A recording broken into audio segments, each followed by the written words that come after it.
A concrete beam of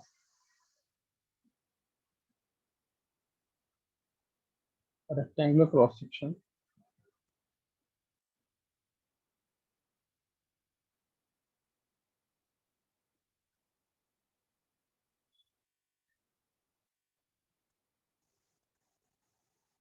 of 200 mm into 400 mm is pre-stressed with a force of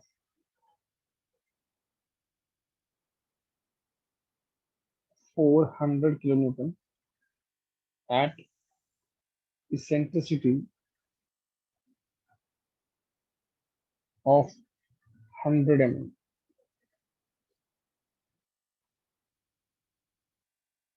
The maximum compressive stress in concrete is option A 12.5 Newton per mm square, option B 7.5 Newton per mm square, option C 5 Newton per mm square, and option D is 2.5 Newton per mm square. बताओ sir.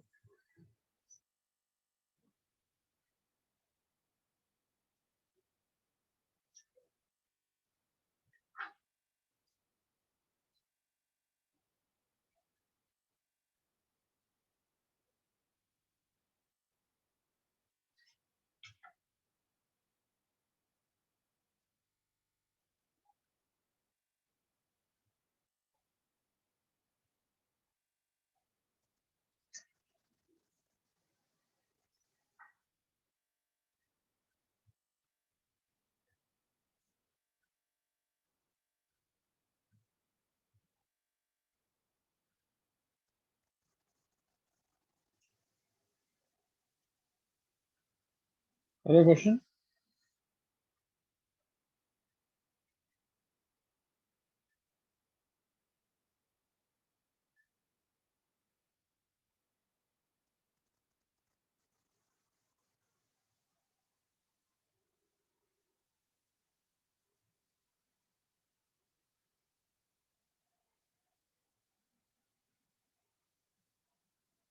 Voice Audible है?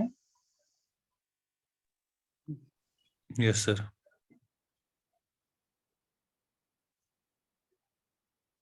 जिसका पहला question आ जाए तो दूसरे question को देखें।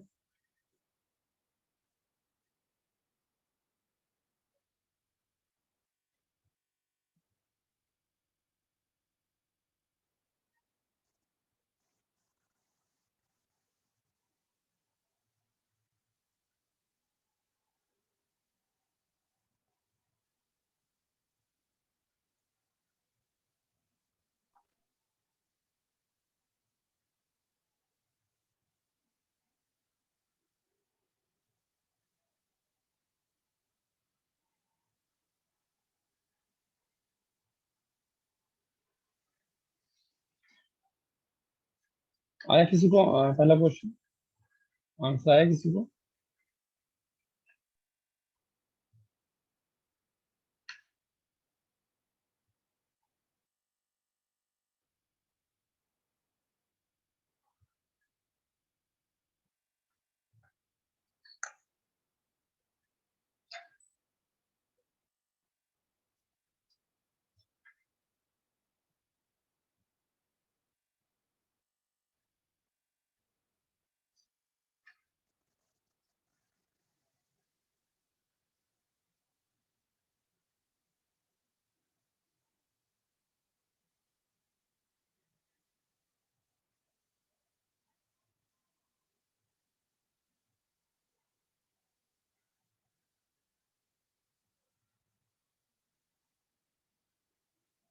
पहले क्वेश्चन में क्या प्रॉब्लम आ रही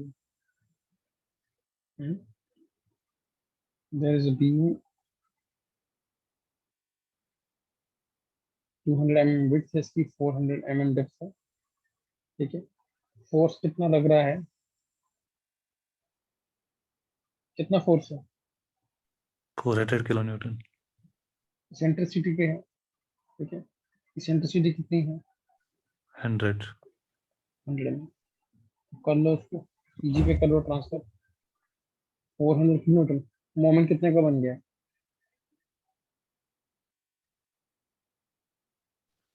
ठीक है, 400 न्यूटन है ना, तो इसको कन्वर्ट कर लो। 400 3 न्यूटन कितना हो गया? इसमें 5 to 7 न्यूटन है।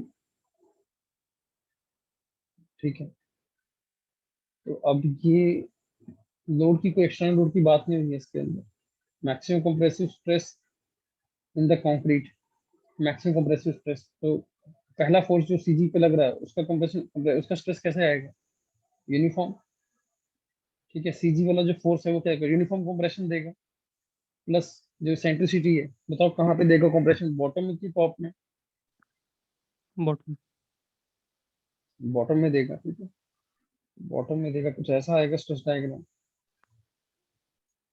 ठीक है, तो ये कितना आएगा स्ट्रेस? पी बाई ए, और ये कितना आएगा? M by Z. एम कितना है यहाँ पे? पी इंटू ई अपॉन जेड। ठीक है, तो मतलब जेड निकालना है आपको। रेक्टेंगल का जेड कितना होता है? बी डी स्क्र बाई 6। विड्थ कितना दिया है? 200 mm। डेप्थ कितना दिया है? 400 mm का स्क्वायर अपॉन 6। ठीक है, कितना हो गया ये Z? 200 mm into 400 into 400 mm square upon 6। ठीक है, तो मैक्सिमम कंप्रेसिव स्ट्रेस कहाँ आ रहा है? बॉटम पे आ रहा है कि टॉप पे आ रहा है? बॉटम पे। बॉटम पे आ रहा है ना, एक्सट्रीम फाइबर बॉटम पे आ रहा है, यहाँ पर आ रहा है। ठीक है, ये भी पॉजिटिव है, ये भी पॉजिटिव है, दोनों को प्लस कर दोगे। ठीक है, तो मैक्सिमम कंप्रेसिव स्ट्रेस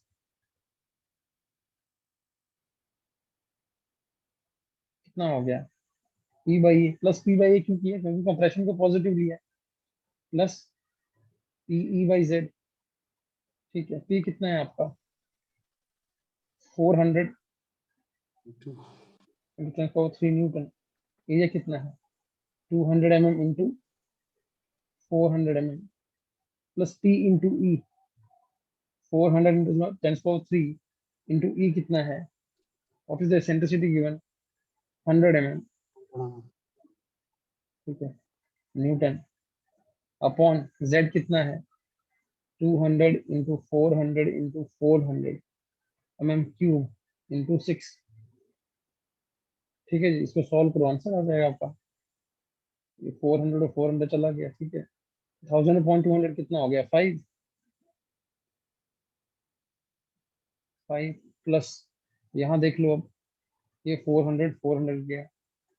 ठीक है, ये दो के साथ दो चले गए, और 400। ये कितना हो गया? 5। 5/4 कितना होता है? 6।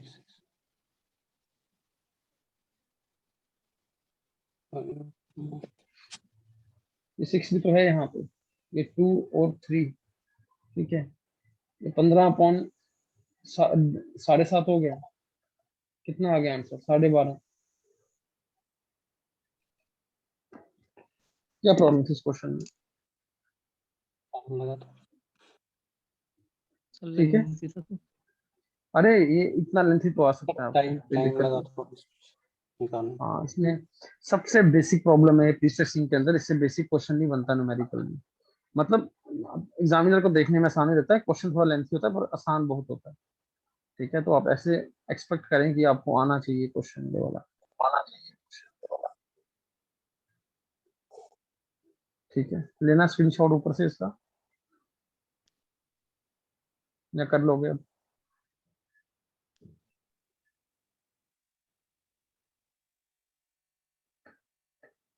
क्वेश्चन लिखना है। ठीक है, ले लो स्क्रीनशॉट।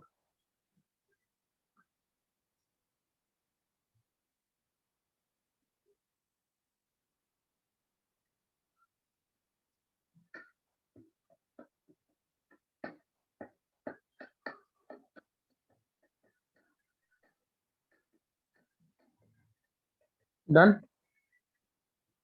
Yes sir. चलो अब सेकंड क्वेश्चन बताओ क्या आंसर होगा।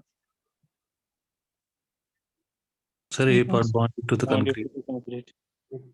ठीक है, प्री टेंशनिंग में क्या किया जाता है, आपका बॉन्ड के थ्रू लोड ट्रांसफर होता है। Answer is a. ठीक है, क्लियर है।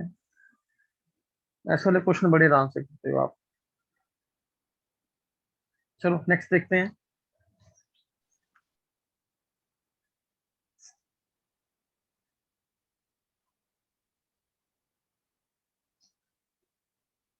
नेक्स्ट क्वेश्चन,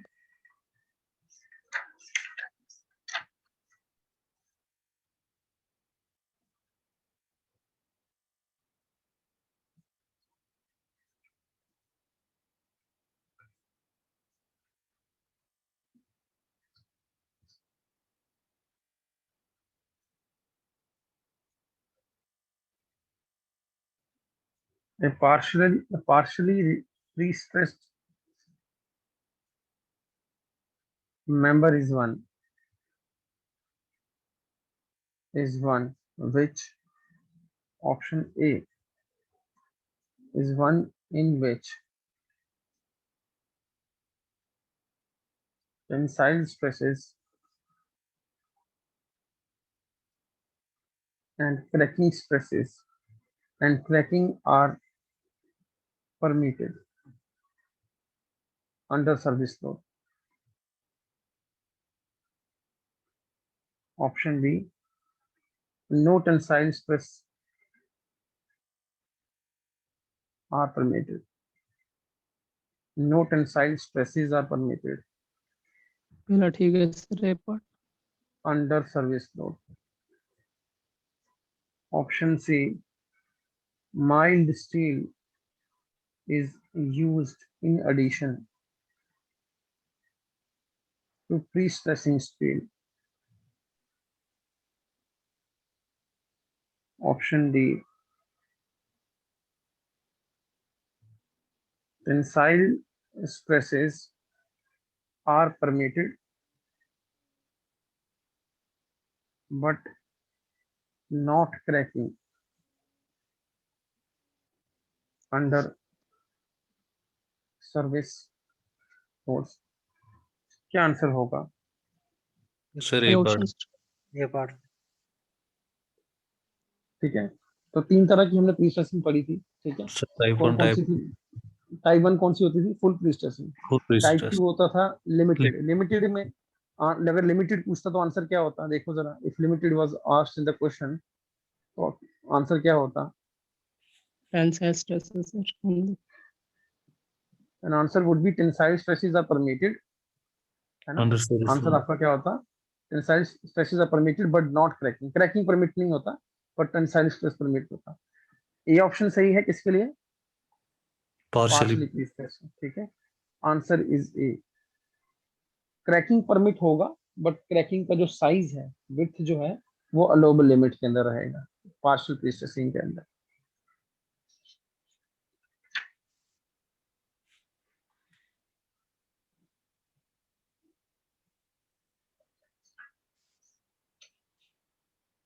ठीक है, एक क्वेश्चन और करो।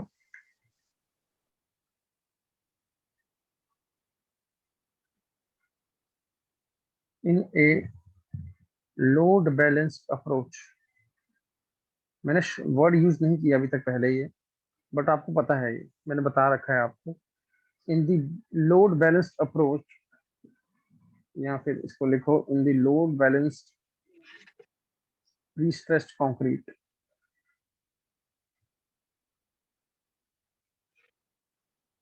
beam, the cross section is subjected to,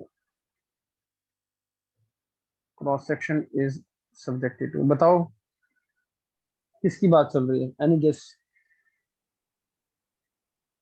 load balance pre stressed concrete. Axial screw. ठीक है, एक हमने कल आपको बताई थी कॉन्कॉर्डेंट केबल प्रोफाइल। ठीक है, कॉन्कॉर्डेंट केबल प्रोफाइल में क्या करते हैं आप लोग? क्या करते थे बताओ जरा? आप लोग केबल का प्रोफाइल इस तरह से डालते हो जिस तरह का bending moment Bending diagram, diagram. ठीक है, लेट्स से कि बीम आपका ऐसा है, उसका बेंडिंग डायग्राम कैसे आएगा, ऐसा तो आएगा। ठीक है, तो उसकी शेप में डाल दो बेंडिंग डायग्राम। अगर 2 डिग्री है तो केबल प्रोफाइल भी किस में डालोगे, 2 डिग्री में। ठीक है, इसमें क्या है, आपने जो केबल भी प्रोवाइड की है उसको किस किस पर किया है, इसेंट्रिसिटी भी प्रोवाइड की है। तो मैक्सिमम आपको कहाँ रिक्वायरमेंट है इसेंट्रिसिटी, सेंटर पे। Center. तो मैक्सिमम मैक्सिमम डिप कहाँ पर है, इसे बोलते हैं डिप। ये सेंट्रल डिप हो गया आपका। तो डिप भी कहाँ पे है, सेंटर पे। जितना एक्सटर्नल मूवमेंट आएगा उतना ही वो इसेंट्रिसिटी लेके वहां पर उसको कैंसिल आउट कर देगा। इसको वो हमने क्या लास्ट टाइम बोला था, कंकॉर्डेंट केबल प्रोफाइल। इसी का नाम है load balanced pre stress concrete. समझ गए बात को। और जब ये दोनों आपस में कंपनसेटरी नेचर नेचर के हैं, कंपनसेट कर जाएंगी, तो बीम पर फिर कौन सी फोर्स रह जाएगी, सिर्फ यही क्वेश्चन पूछ रहा है। Sure, sir. Axial. Axial stress, B bending stress, C axial and shear stress, D axial and bending stress. So answer is A axial stress. ठीक है,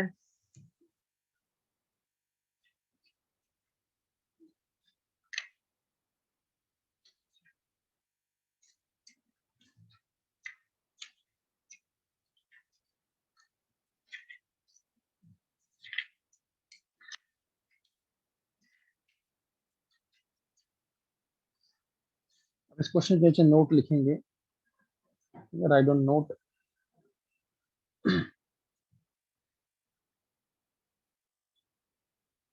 heading of the note is curved shape profile of cable, curved shape profile of cable। ठीक है,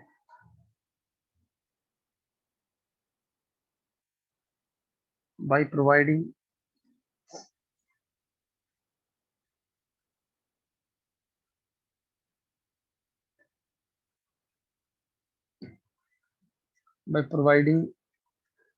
bent tendon,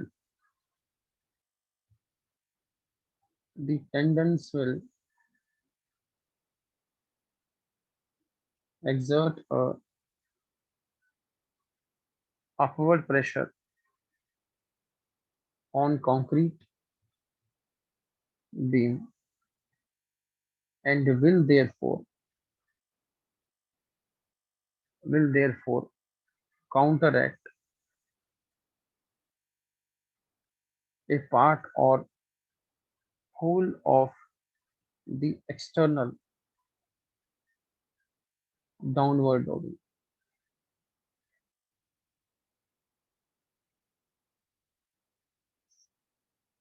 ठीक है, next point लिखेंगे इसमें। अगर आप लोग पैराबोलिक प्रोफाइल रखोगे, parabolic profile of cable will exert a uniformly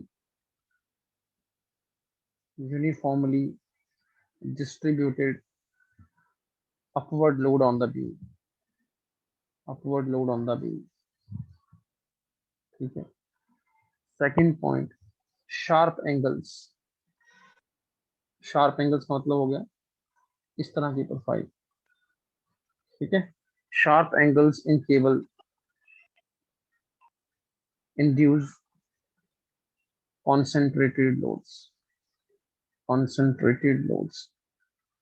तो पैराबोलिक का प्रोवाइड करोगे अगर आपका लोड यूजुअल होगा। ठीक है, शार्प एंगल जितना ट्राइंगुलर करोगे अगर आपके पास एक्सटर्नल लोड क्या होंगे, कॉन्सेंट्रेटेड होंगे। ठीक है, इसके बाद लिखेंगे इन जनरल। इसी बात को जनरलाइज करते हुए कहा जाता है, in general the cable profile should be chosen such that such that it corresponds to the bending moment diagrams resulting from external load loads. ठीक है. For point load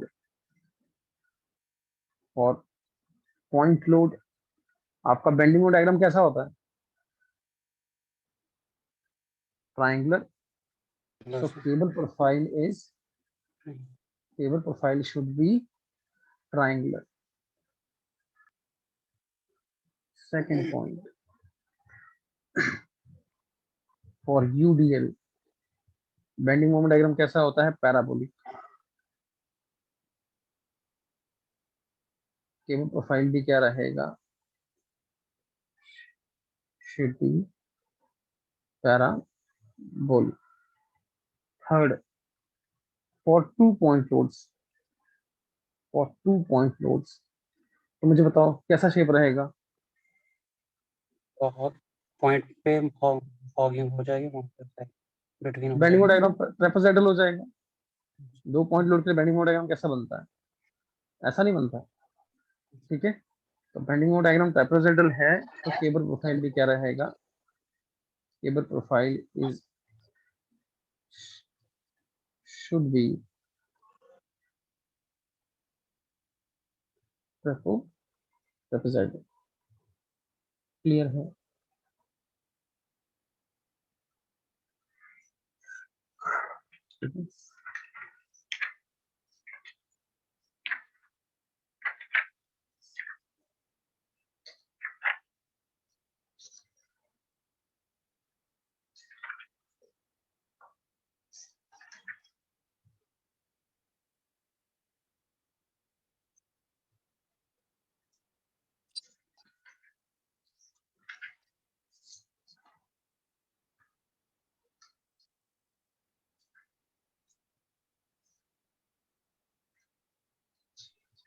थोड़ा ऊपर से स्क्रीनशॉट लेंगे.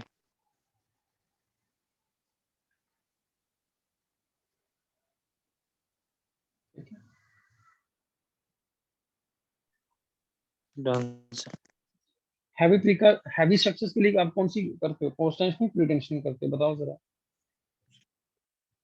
पोस्ट टेंशन और लाइट के लिए? Pre tension. ठीक है. क्वेश्चन देखने से बना है. Which one of the following method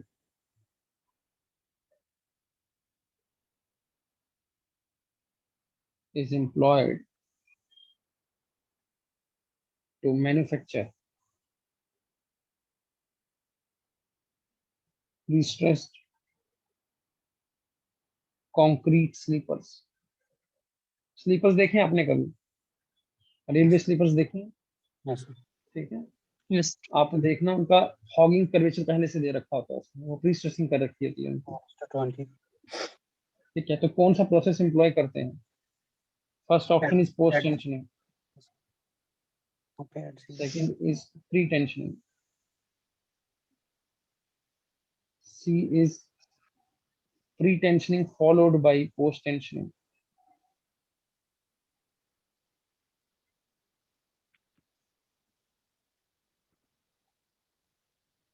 D partial pre stressing.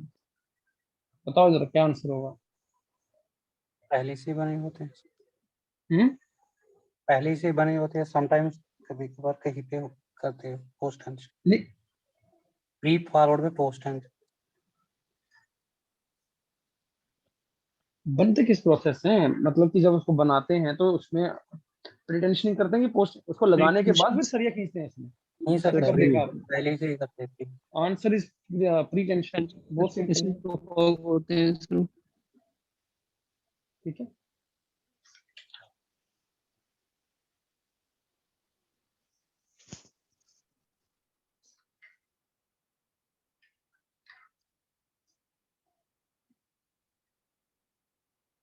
Next question.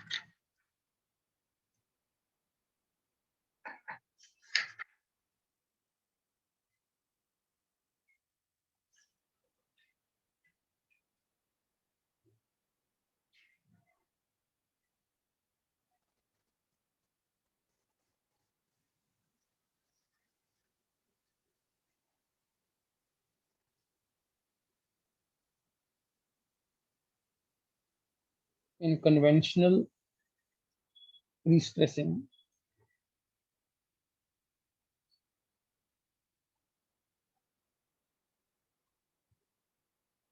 मैंने बताया आपको बहुत बार, the diagonal tension in concrete, बताओ क्या होता है, इंक्रीज होता है डिक्रीज होता है?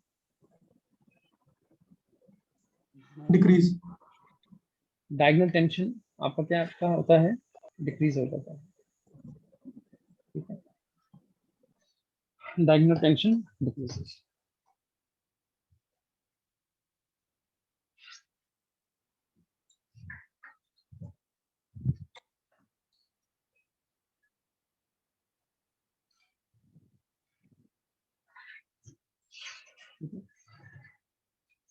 Done. So next we are starting with losses in pre-stress.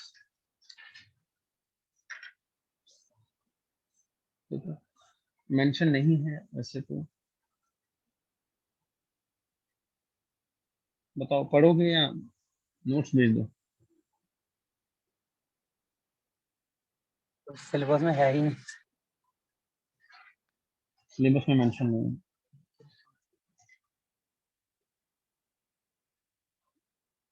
Maximum losses तो जो मतलब इम्पोर्टेंट है आपको कवर तो यहाँ पे हो गए। ठीक है, मैं एक बार आपको ना थोड़ा सा ब्रीफ कर देता हूँ, ज्यादा टाइम नहीं लूंगा इसमें, ठीक है, अगर आधे घंटे के अंदर हो जाए तो ठीक है आपके लिए, क्या कहते हो? ठीक है सर। आपको सर पता तो होना चाहिए। 9-10 लॉसेज है, बहुत बड़ा टाइम लग जाएगा। नहीं मैं डिटेल में नहीं पढ़ाऊंगा, मैं इतना बताऊंगा कि लॉसेस किस तरह के होते हैं, जो मेजर लॉसेस हैं, और कौन कौन से लॉसेस जो हैं वो डिस्टेंट जो दोनों में कॉमन है, और कौन से हैं जो एक्स्ट्रा हैं पोस्ट टेंशन के अंदर, ठीक है। ठीक है, जल्दी से स्टार्ट करते हैं, थोड़ा स्पीड तेज रखूंगा ताकि आपका ज्यादा टाइम वेस्ट ना हो, ठीक है। सेम अब इसके बाद हमने सीटी पढ़ना है, तो सीटी में भी यार देखो पढ़ाना है तो या तो नोट्स की हेल्प से पढ़ा सकते हैं, ठीक है, यहाँ फिर मैं जैसे लिखा लिखा के करवा रहा हूँ इसमें वैसे पढ़ना है, या सिर्फ नोट्स दे दूं पढ़ लोगे, बताओ कौन सा ऑप्शन है? हम्म?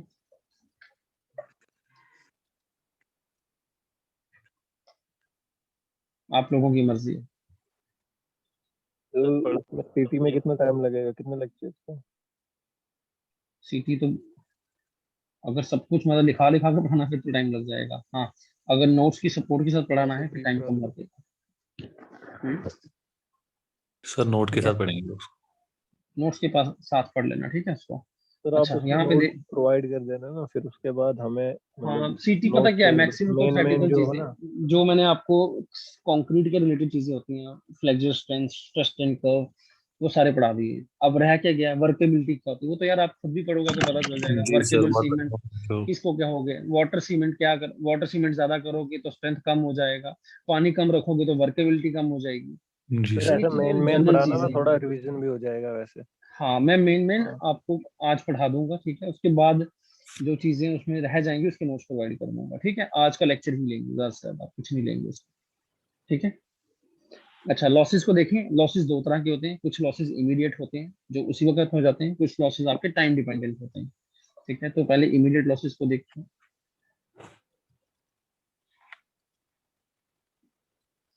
And second are time dependent. Time dependent कौन से हैं उसमें तो आपको बता दोगे 2 मिनट में, बताओ जरा टाइम डिपेंडेंट कौन कौन सा होता है? ये pension last creep, deformation of time dependent, concrete. Creep, shrinkage. And last one relaxation in steel, relaxation of steel, ठीक है। इमीडिएट में कौन कौन सा होता है, जैसे आपकी इलास्टिक शॉर्टनिंग लॉस है, elastic shortening,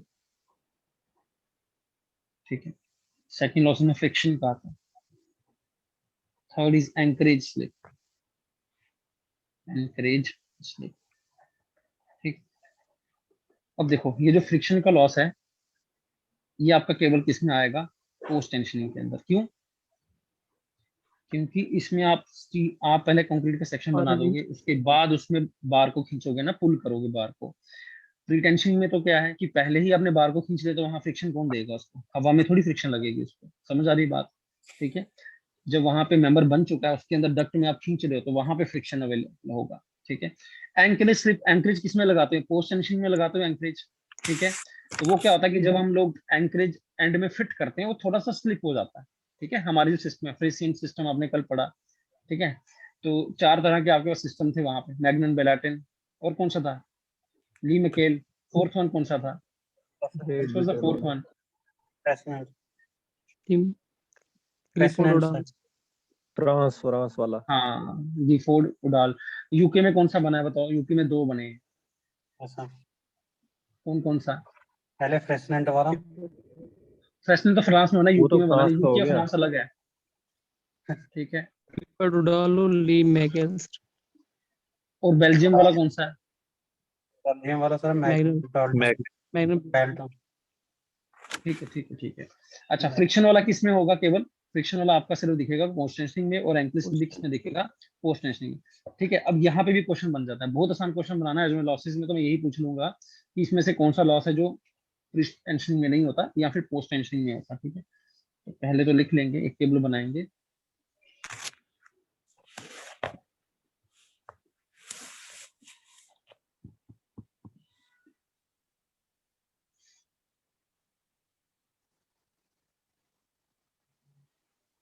pre tensioning and post tensioning, ठीक है। फर्स्ट लॉस आपका जो दोनों में कॉमन आएगा that is elastic shortening. Elastic shortening, elastic shortening क्या होता है?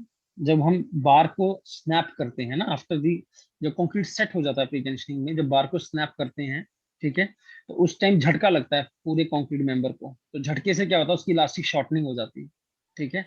तो क्या ये आपका प्री टेंशनिंग के अंदर क्यों आ रहा है, समझ आ रहा है? ठीक है।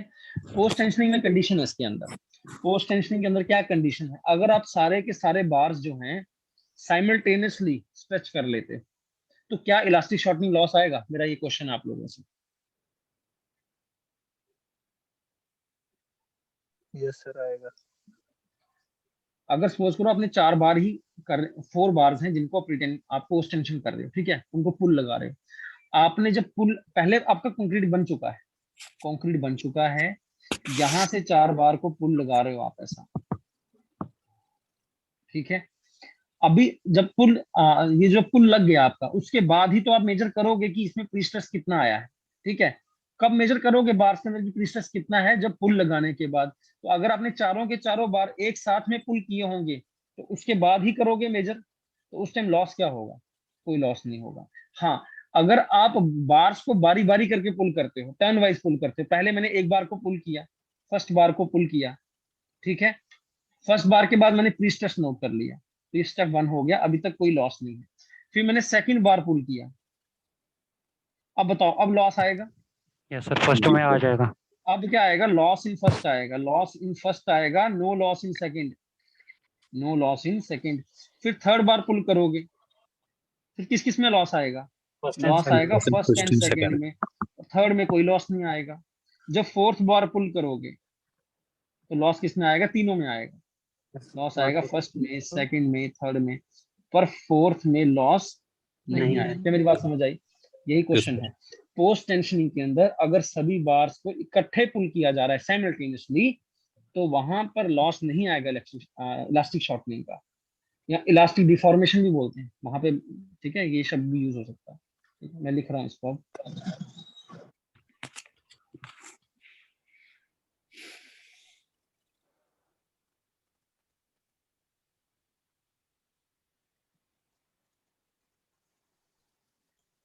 No loss due to elastic shortening या डिफॉर्मेशन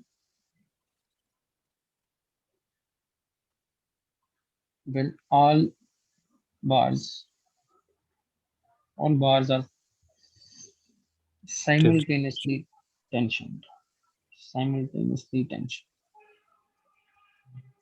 क्लियर है ये पॉइंट? ठीक है। Second point, if however wires are successively tensioned, मतलब एक के बाद एक, ठीक है, there would be loss of pre-stress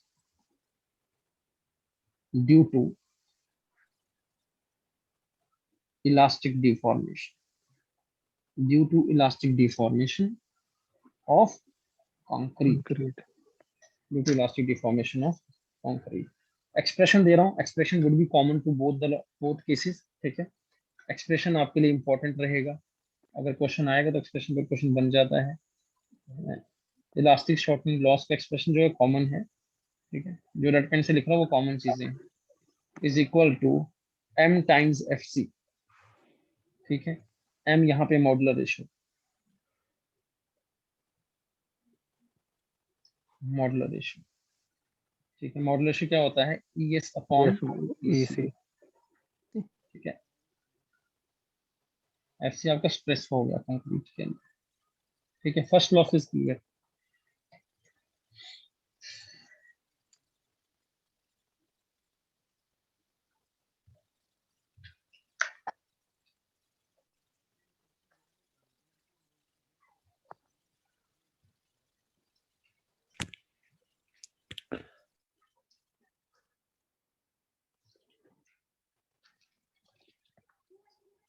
done.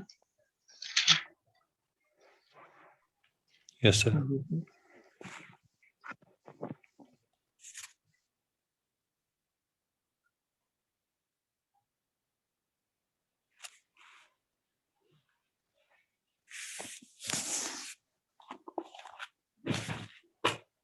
Second loss, relaxation of steel, relaxation of steel, ठीक है। रिलैक्सेशन ऑफ स्टील दोनों में होता है, ठीक है, ऐसा नहीं कि एक में ही होता है। रिलैक्सेशन ऑफ स्टील, क्या होता है relaxation of steel, what is relaxation of steel?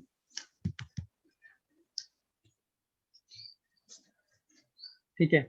अब होता क्या है कि जब हम लोग प्री स्ट्रेसिंग है ना, जब प्री स्ट्रेसिंग करते हैं तो आफ्टर सम टाइम, ठीक है, वो प्री स्ट्रेसिंग फोर्स तो उतना नहीं रहने वाला, ठीक है, उसमें लॉसेस आएंगे, ठीक है।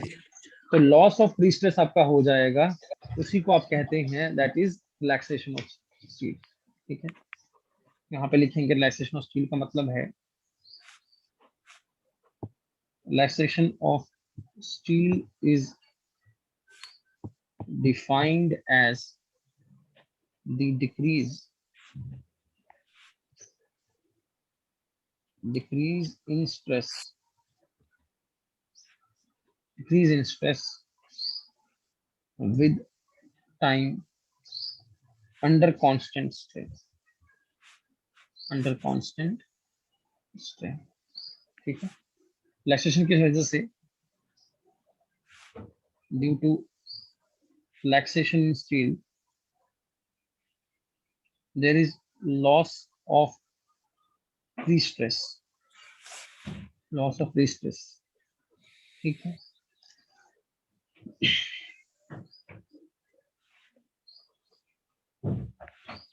ठीक है, कॉमन डाटा, इसका जो लॉस लिया जाता है relaxation of steel, there is no expression for this, is assumed to be 2 to 5% for initial stress in steel, for initial stress in steel, ठीक है। 2 to 5%, 2% आपका जो रहेगा वो रहेगा प्रीटेंशनिंग में लॉस इनिशियल स्ट्रेस का, और 3% रहेगा पोस्ट टेंशनिंग में लगभग, ठीक है। तो ये एक रेंज है general, 2 to 5% of initial stress in steel, लगभग इतना 3% और 2%, ठीक। रेड वाला डाटा याद रखना ना, ब्लू वाला डाटा याद रखने की जरूरत नहीं।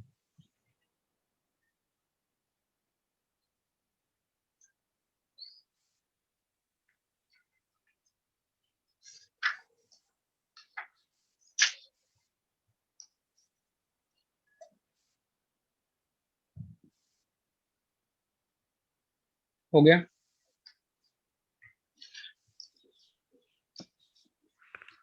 Yes, sir.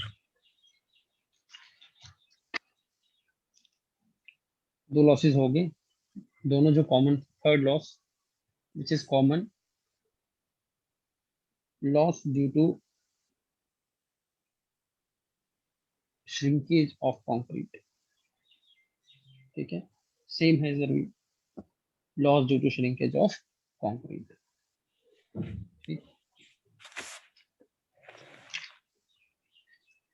एक काम करता हूँ, पहले लिखा देता हूँ, उसके बाद इनके फॉर्मूले लिखा दूंगा अलग से, ठीक है, ऐसे थोड़ा सा कंफ्यूजन हो जाएगा।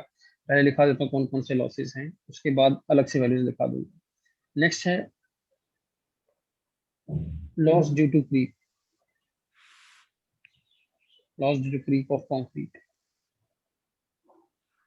Loss due to creep of concrete, इसमें भी सेम है, loss due to creep of concrete. और दो ऐसे लॉसेस थे जो हमने सिर्फ किसमें पढ़ने हैं, पोस्ट टेंशन। बताओ कौन सा है वो? एक आपका कौन सा है? Friction frictional losses anchorage and loss due to anchorage. ठीक है, तो ये आपके कॉमन नहीं है, नोट कर लो।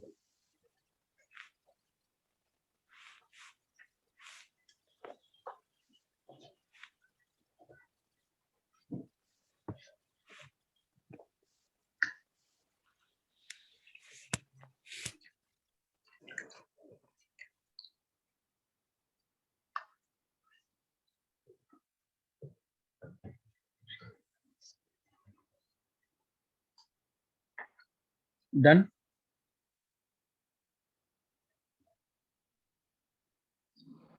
चलें आगे। Yes next heading is loss due to shrinkage, loss due to shrinkage.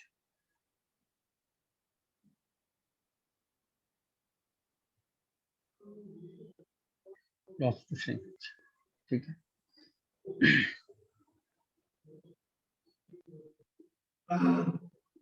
Shrinkage के कारण लॉसेस होते हैं आपके, ठीक है, दोनों में होंगे, चाहे वो प्री टेंशनिंग है चाहे वो पोस्ट टेंशनिंग है, ठीक। तो पहली बात ये इसमें लिखेंगे, for pre tension, for pre tension members total residual shrinkage, ठीक है, total.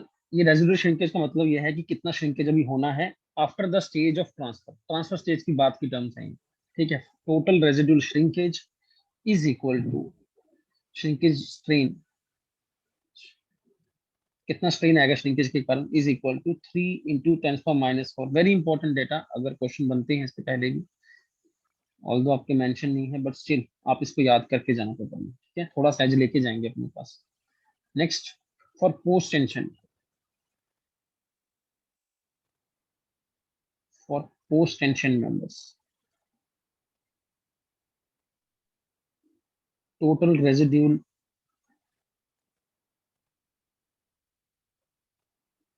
shrinkage strain is equal to 2 into 10⁻⁴ divide by log 10 t plus 2। ये नीचे t है और प्लस 2 है, t plus 2, ये आपका है पोस्ट टेंशन के लिए। t यहाँ पर क्या है, as where t is age of concrete, कहाँ पर, किस पॉइंट पर, at transfer at the time of transfer, at the time of transfer। किस में होगा, ये डेज में होगा, इन डेज, ठीक है। क्या पता इसी पे न्यूमेरिकल दे दे बना के, आपको टी दे दे डेज में और बोलेगा कि रेजोल्यूशन के स्ट्रेन बता दो पोस्ट टेंशनिंग के लिए, ठीक है। तो ये तो स्ट्रेन मिला आपको, तो स्ट्रेस में कितना लॉस आएगा, ठीक है। Therefore the loss of stress in steel, steel में कितना लॉस होगा, ठीक है, किसके कारण, due to shrinkage of concrete, due to shrinkage of concrete is estimated as, ठीक है। तो क्या करेंगे अब, क्योंकि स्ट्रेन कंपैटिबिलिटी इक्वेशन है, तो जो स्ट्रेन आपका कंक्रीट में आना चाहिए वो स्ट्रेन किस में आएगा, स्टील में। समझ आ रही बात? ये कितना आ जाएगा आपका, loss is estimated as epsilon concrete into E of steel. समझ आ गई बात? What is E of steel? Young's modulus of steel. ये मैंने स्ट्रेन कंपैटिबिलिटी इक्वेशन लिखी है।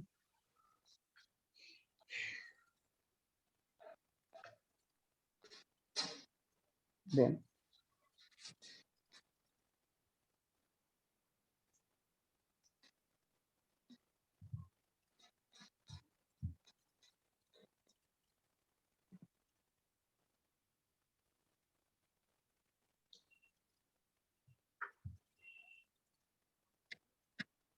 Done.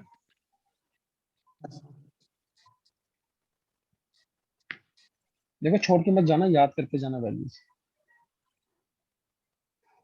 चलें आगे। Yes, sir. Next, loss due to creep of concrete, creep of concrete। ठीक है, क्रीप कोफिशिएंट आपने पहले पढ़ा, फाई आपका क्या होता है? क्रीप कोफिशिएंट होता है। ठीक है, इसका जो लॉस आता है दैट इज, डायरेक्ट फॉर्मूला दूंगा, M phi F C. This is the formula. M again यहाँ पे क्या है? Modular ratio, ES upon EC. Phi आपका क्रीप कोफिशिएंट है। ठीक है, जिसका वैल्यू होता है हमारे पास creep strain upon elastic strain.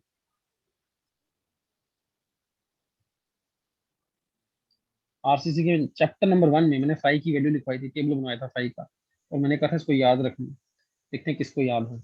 याद है किसी को एज ऑफ लोडिंग और फाई का वैल्यू? 2.27 डेज पे 2.27 एज डेज ऑफ पे लोडिंग और फाई, 3 वैल्यूज 1.6 होता है, 2.2, 1.6 और 1.6 एंड 1.1। ठीक है, 7 डेज पे आपका कितना होता है? 2.2।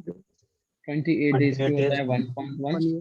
1.6, और 1 ईयर पे कितना ग्रेटर होता है? Than 1 year 1। ठीक है, 1 और ग्रेटर देन 1। ठीक है, 1.1 कोई दिक्कत? ठीक है, दीज आर द वैल्यूज।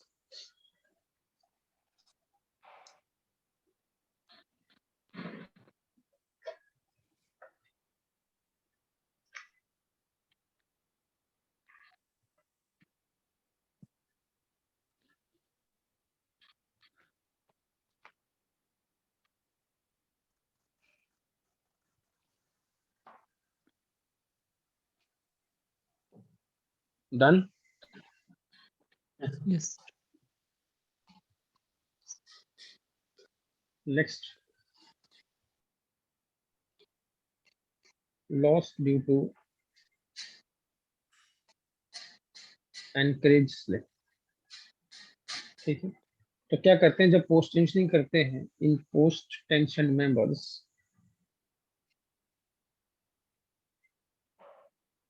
जब हम प्री स्ट्रेस को ट्रांसफर करते हैं, when prestress is transferred to concrete. ठीक है, जो आपका एंकरेज होता है या वेज होता है, wedge slips through a little distance, to little distance before they get properly seated, before they get properly seated in the conical shape। ठीक है, in the conical shape। तो loss due to anchorage slip, slip होता है आपका due to anchorage slip is equal to, ठीक है, delta by L into E S. ठीक है, यहाँ पे डेल्टा आपका है, व्हाट इज डेल्टा? जितना Slip. स्लिप हुआ, एंकरेज स्लिप इन mm। अब स्लिप मीटर में तो होगा नहीं वहां पे। ठीक है, मीटर से करोगे तो बाहर ही आ जाएगा सब कुछ। ये सबका है Young's Modulus modulus of elasticity. Of steel, and L is length of cable, length of cable in mm। ठीक है, this is the formula।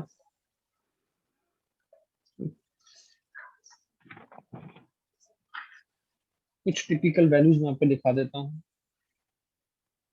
कभी कोई पूछते हैं कि इस एंकरेज सिस्टम में कितना स्लिप होता है एंकरेज का, anchorage system and anchorage slip, मतलब यानी कि डेल्टा फ्रेसिएंट।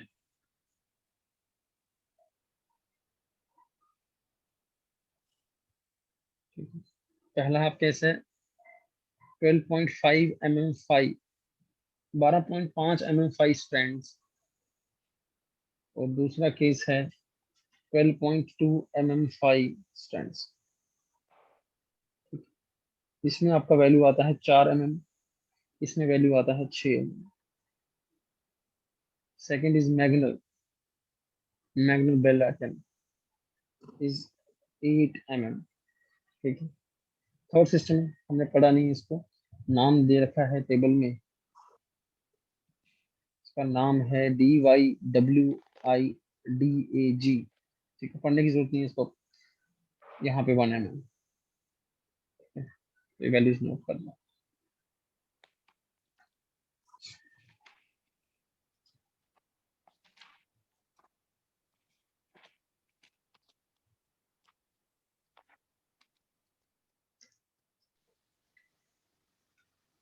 क्वेश्चन करेंगे इस पे।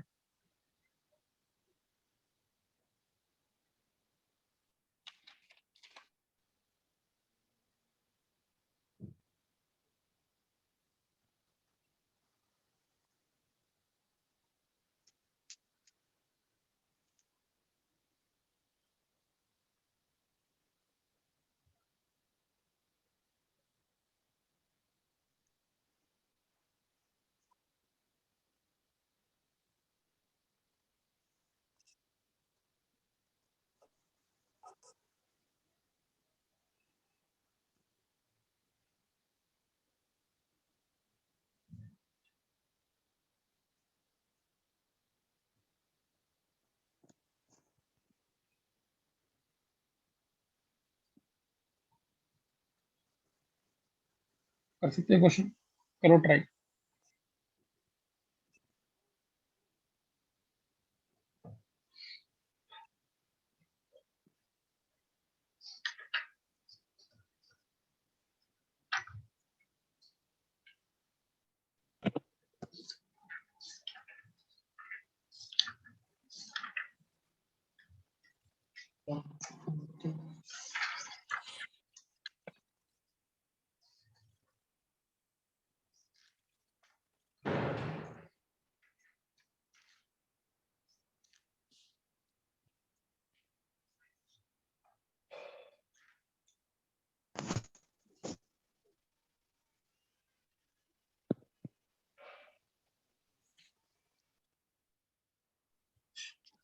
नोट हो गया पूरा सभी?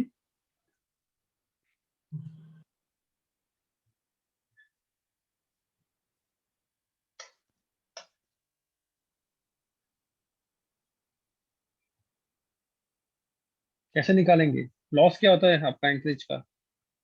Delta by L into E S. Delta भी दिया है, एल भी दिया है, ई एस भी दिया है, क्या प्रॉब्लम है इसका? डेल्टा कितना है? 4 mm। सर 2.4। 2.4 नहीं, 1000 mm। एल एल भी आपने mm में रखना है यहाँ पर, ठीक है। ई एस क्या है आपका? 33 point something. 210 kilo Newton into 10⁻³ Newton पर mm स्क्वायर। 33 ठीक है, कितना आ गया ये आता है आपका, सॉल्व करके कैलकुलेटर यूज कर लो, कोई बात नहीं। देखो कितना आता है।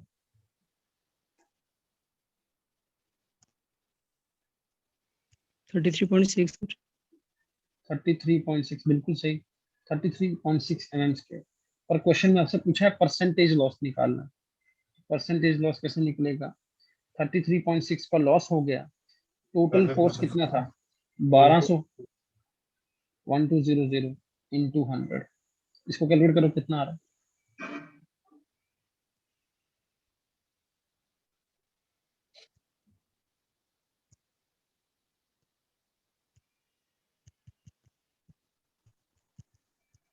2.8।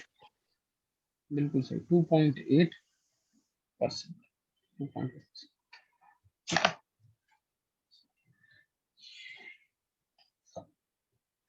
डन।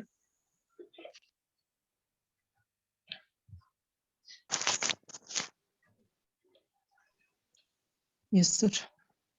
कब लेना अपने ब्रेक? यस सर, ब्रेक लेना। अभी लेना है, जब 5 मिनट बाद।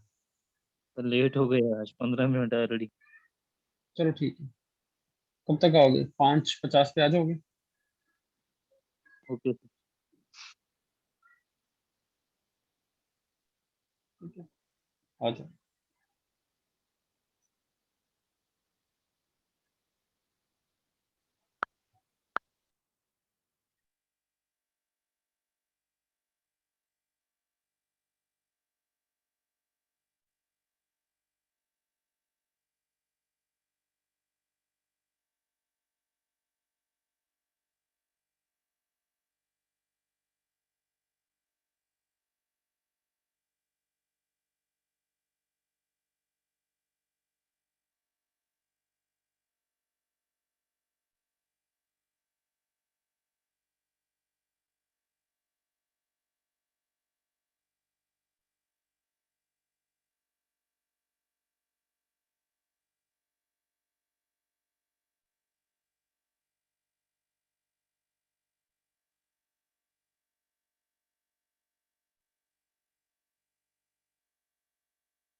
ठीक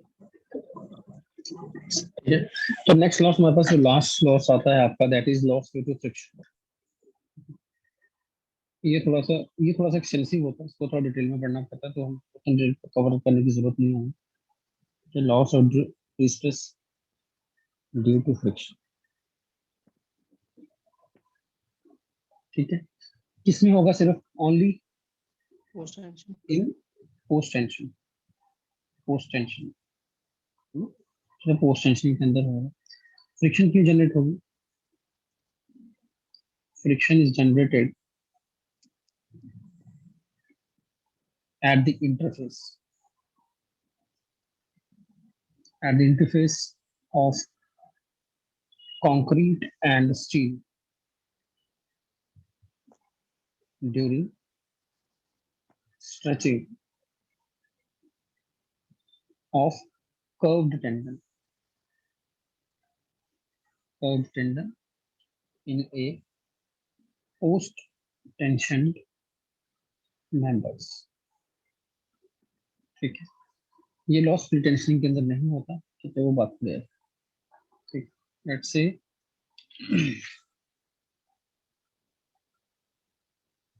this is the member,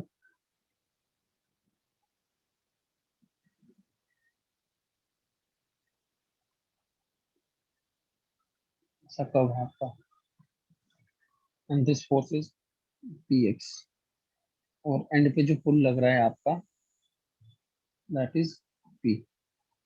jacking end, ये जैकिंग एंड आपका, यहाँ से आप जैकिंग कर दो, दिस इज जैकिंग एंड, ठीक है। यहाँ मैं लिखता हूँ force in cable at a distance x from the jacking end, ये डिस्टेंस x आ जाओ, this distance is x from the jacking end, ठीक है। after frictional loss, after frictional loss is equal to px। px force वो है, ठीक है, जो फ्रिक्शनल लॉस के बाद की फोर्स, लॉसेस इसमें इंक्लूड हो सकते हैं।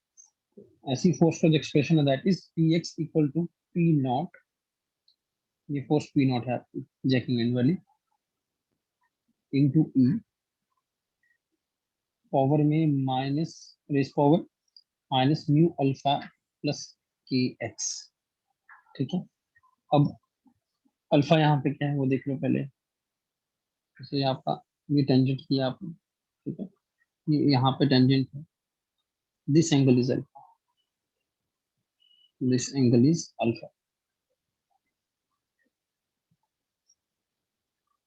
ठीक, पी नॉट यहाँ पे है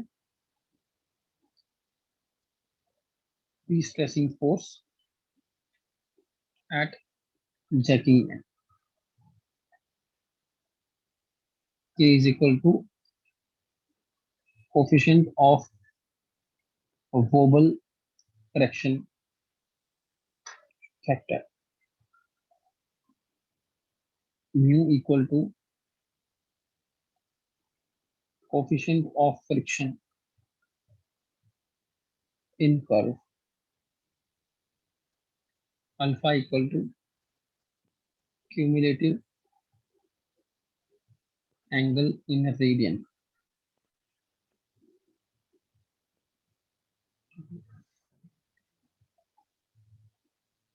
Through which the tangent to the cable profile has turned between any 2 points under consideration.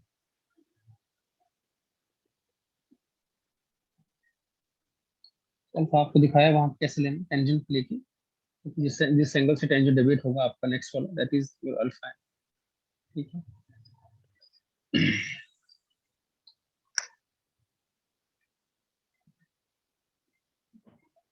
Next यहाँ पे नोट लिखेंगे, for small values of mu alpha plus K x, the above expression can be simplified by the Taylor expansion series. Taylor expansion series.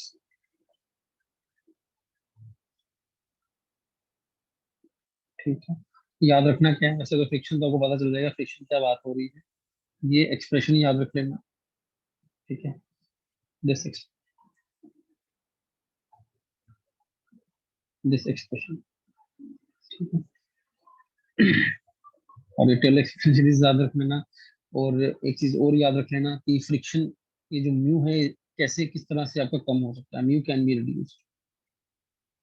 Friction कैसे reduce होगा, mu can be reduced by using, आप अंदर lubrication use करो।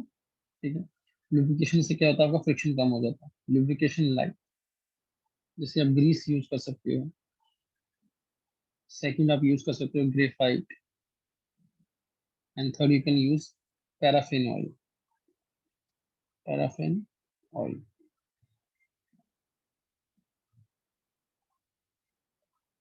बस इससे ज्यादा नहीं पढ़ेंगे फिलहाल, लॉसेज इतना ही पढ़ेंगे।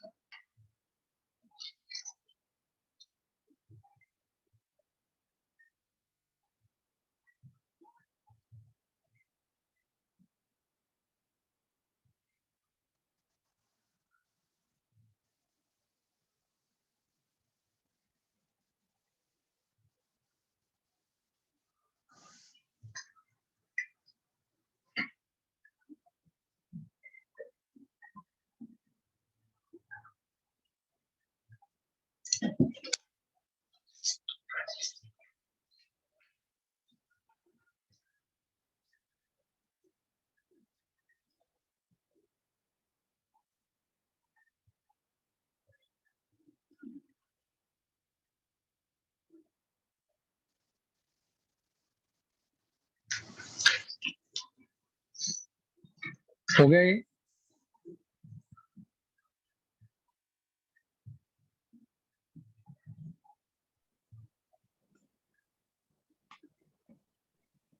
Yes, sir.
ठीक है, तो लॉसेस का कंपैरिजन है। प्लास्टिक शॉर्टनिंग लॉस आपका 3% होता है, रिटेंशन के अंदर लगभग 1% होता है, पोस्ट टेंशनिंग के अंदर। ठीक है? हमने ये बात, हाँ चलो नेक्स्ट पढ़ो पहले। Shrinkage is 7% in retention and 6% in post tension. Third point, creep is 6% in retention, 5% in post tension, and fourth one is relaxation. Relaxation मैंने पहले भी बताया था आपको, 2% and 3%. ठीक है, टोटल लॉसेस की बात करें तो रिटेंशन में लगभग 18%, इसमें 15%। इन चार की बात, बाकी फ्रिक्शनल और एक्स्ट्रा उसमें आ जाएगा इंकरेज का। ठीक है, एक फाइनल टेबल आप रख सकते हो, नॉट दैट इम्पोर्टेंट। ठीक है,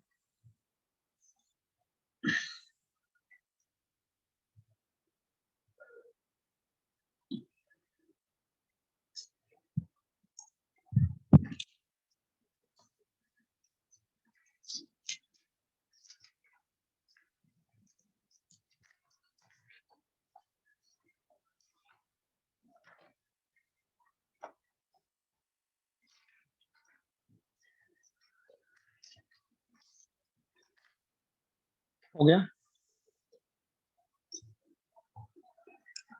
Done, sir.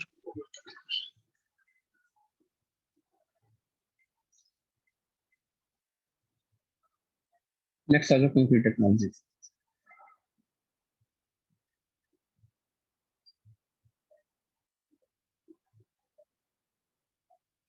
ठीक है, जो टॉपिक आपके गिवन है सिलेबस में, पहले मैं वो बता देता हूँ। तो पहले उसमें लिखा हुआ है इंग्रेडिएंट्स ऑफ कंक्रीट। अब इंग्रेडिएंट्स ऑफ कंक्रीट का आपको मतलब पता है, क्या मतलब होता है? जो भी इंग्रेडिएंट पड़ता है, कौन कौन से पड़ते हैं इंग्रेडिएंट? सीमेंट, ठीक है, सीमेंट, एग्रीगेट, ठीक है, वाटर, फिर And वाटर, एंड सैंड। ठीक है, वो एग्रीगेट्स में आ गया, कोर्स और फाइन दोनों एक ही चीज आ गई। अच्छा, और क्या पड़ता है? एडमिक्सचर पड़ते हैं। तो ये सब हमें, admixtures. है ना, तो एडमिक्सचर उसने अलग से भी लिख रखा है, बाकी उसने अलग से नहीं लिखा। इंग्रेडिएंट्स हमें पता होने चाहिए कि क्या है। सेकंड आपका आ गया वाटर सीमेंट रेशियो।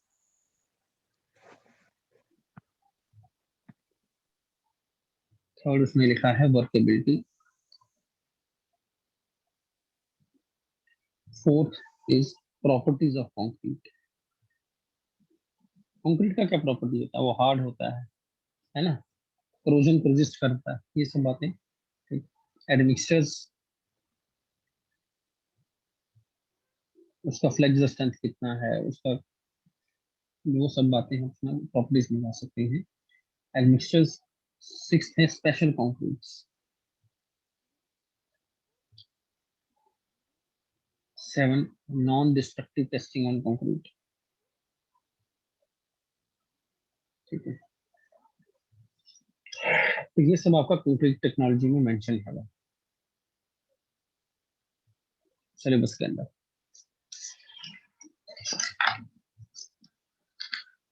ठीक, चलो शुरू करते हैं।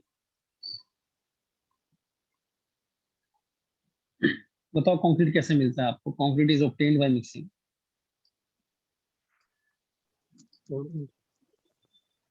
क्या क्या मिक्स करोगे? वाटर। सबसे पहले तो सीमेंट लाओगे, सीमेंट में एग्रीगेट डालोगे, एग्रीगेट मतलब यहाँ पे कोर्स हो गया, ठीक है।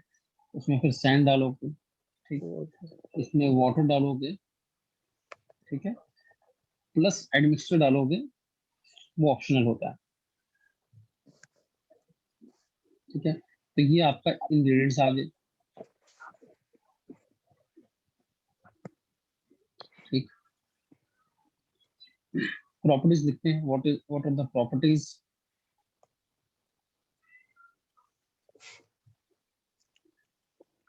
ठीक, क्या पहली प्रॉपर्टी क्या है? क्या इसका हाई है? High compressive strength. वर्कबिलिटी। ठीक, second, free from corrosion. Corrosion resist करता ना, तभी तो आपके, अगर क्रैक नहीं आएगा तो सरिये में करोजन नहीं होगा, ठीक है। इस पे मतलब एटमॉस्फेरिक एजेंट्स जो हैं वो इतना मतलब इसको एडवर्सली इफेक्ट नहीं करते। Third, hardens with age, hardens with age, ठीक है। और ये जो प्रोसेस है हार्डनिंग का, ये काफी देर तक चलता रहता है कंक्रीट के अंदर। फिर भी जो स्ट्रेंथ है आपकी, जो 90% कहते हैं स्ट्रेंथ हमारी कब आ जाती है? 28 डेज पर, ठीक है। और ये काफी लॉन्ग लास्टिंग प्रोसेस चलता रहता है। फोर्थ आपका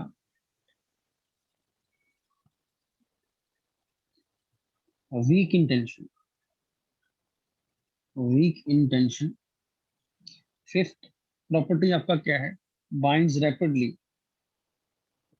बाइंड्स रैपिडली विद स्टील,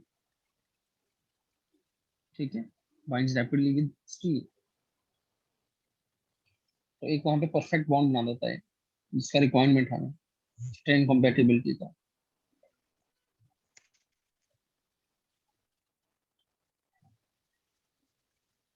ठीक, सिक्स क्या है? श्रिंकेज होने की tendency, tendency to shrink, Yes. ठीक है। सेवंथ क्या है? अगर पानी निकल जाएगा, इवेपोरेट हो जाएगा, तो आपका मास कैसा बन जाएगा कंक्रीट का? पोरस, मतलब उसके अंदर टेंडेंसी है कि वो पोरस भी रह सकता है, has tendency to, has tendency to be porous, ठीक है।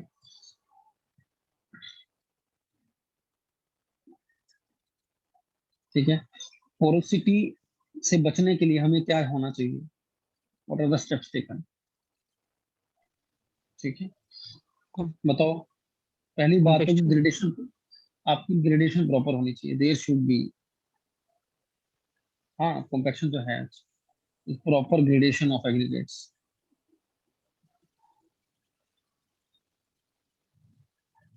सेकंड इज, आपका वाटर कंटेंट ज्यादा नहीं होना चाहिए, minimum water content ratio should be adopted,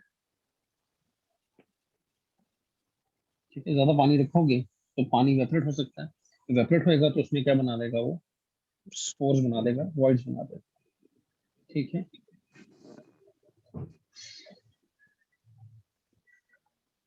तो ये मैंने जनरल जनरल यहाँ बातें करी हैं आपके साथ। ये कुछ प्रॉपर्टीज होती हैं कंक्रीट की हमारे पास, these are जनरल प्रॉपर्टीज। ठीक, इंग्रेडिएंट्स पे आते हैं। पहला इंग्रेडिएंट कौन सा रहेगा आपका? अब देखो इंग्रेडिएंट में आप जितना मर्जी पढ़ो, सीमेंट पढ़ो, एग्रीगेट पढ़ो, फिर तो हमने पूरा ही पढ़ लिया। बिल्डिंग को कौन सा सब्जेक्ट है आपका? क्या बोलते हैं उसे? फिर तो पूरा बिल्डिंग मटेरियल पढ़ना पड़ जाएगा आपको। फिर आप सीमेंट भी पढ़ोगे, फिर आप एग्रीगेट भी पढ़ोगे, फिर वाटर भी पढ़ोगे, फिर सारा आप लोग पढ़, फिर आप सीमेंट के अंदर टाइप्स भी पढ़ोगे, कितने तरह के सीमेंट होते हैं, ठीक है। तो वो मैं तभी कह रहा था, अगर टाइम हो ज्यादा आपके पास तो वो चीजें पढ़ लेना, अदरवाइज नॉट रिक्वायर्ड, इतना जरूरत नहीं है कंक्रीट टेक्नोलॉजी के अंदर, क्योंकि कंक्रीट टेक्नोलॉजी के अंदर कंक्रीट रिलेटेड क्वेश्चन ज्यादा बनेंगे, ठीक है। एग्रीगेट के बारे में थोड़ा सा मैं लिखा दूंगा आपको यहाँ पे।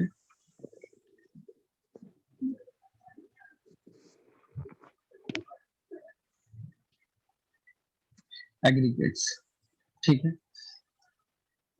75% ऑफ द मास कौन बनाता है? वॉल्यूम कौन बनाता है आपका? एग्रीगेट बनाता है, ठीक है। यहाँ लिखेंगे aggregates are inert and chemically inactive materials, which forms the bulk of cement concrete. ठीक है, दो तरह के एग्रीगेट्स होते हैं हमारे पास. First is coarse and second is fine. कौन सी सीव है बीच में दोनों के, बता दो. सीव यहाँ पे इंपॉर्टेंट हो सकती है इसका number. Which sieve is this? 4.75. It's the size of the sieve. It's not the number. Okay. Sieve is BIS test sieve number 480. ठीक है, जो भी मटेरियल रिटेन होगा, material retained course on this sieve, इसमें क्या कहते हैं, is termed as coarse aggregate.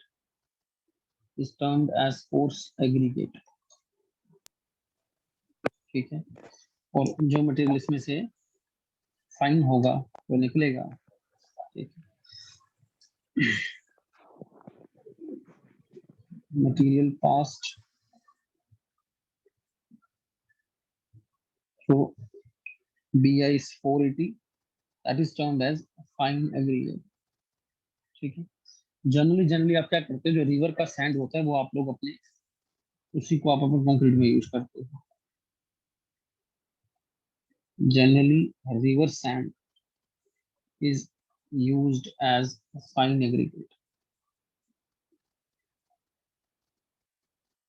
ठीक है, अच्छा, उसकी क्या क्या प्रॉपर्टीज होनी चाहिए, डिजायरेबल प्रॉपर्टीज क्या है एग्रीगेट्स की for concrete.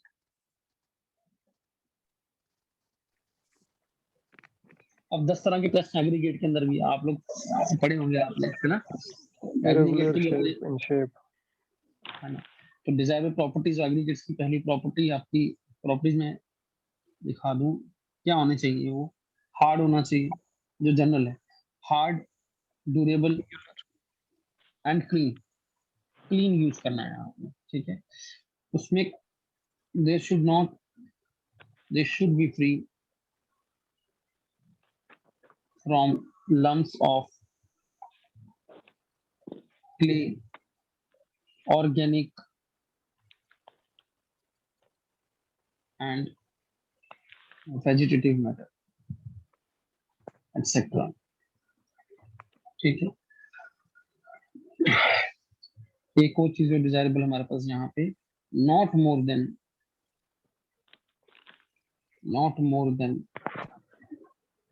10 to 15%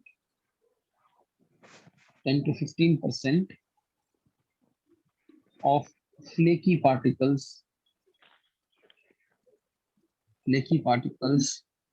should be used in concrete. तो आपका रिकमेंडेड कौन सा है फिर, राउंडेड.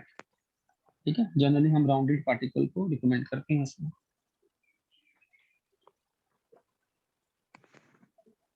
राउंडेड करके वो एंगुलर जो होता है, एंगुलर करोगे.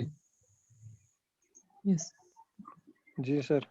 राउंडेड की वर्केबिलिटी ज्यादा होती है सर, बाउंड एंगुलर का ज्यादा होता है. सर वो बॉन्ड ज्यादा देगा ना सर. बिल्कुल सही पकड़ा आपने. ठीक है, आगे बता दूंगा मैं पॉइंट. चलें आगे.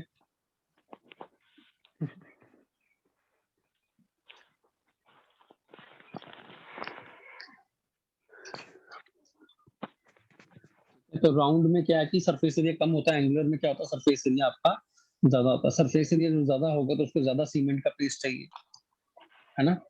जिसमें सीमेंट का पेस्ट कम चाहिए वो ज्यादा वर्केबल बताएगा आपका मिक्सचर. ठीक है, इस तरह से. नेक्स्ट लिखेंगे water. Next is water.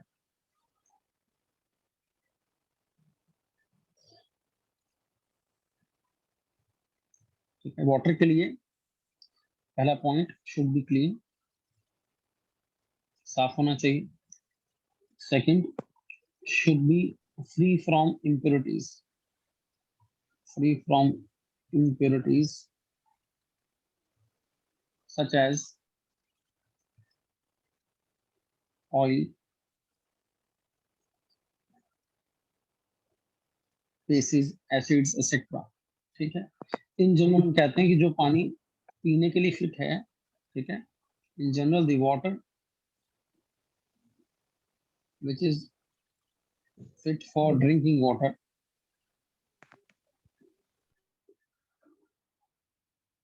should be used for making concrete, should be used for making concrete.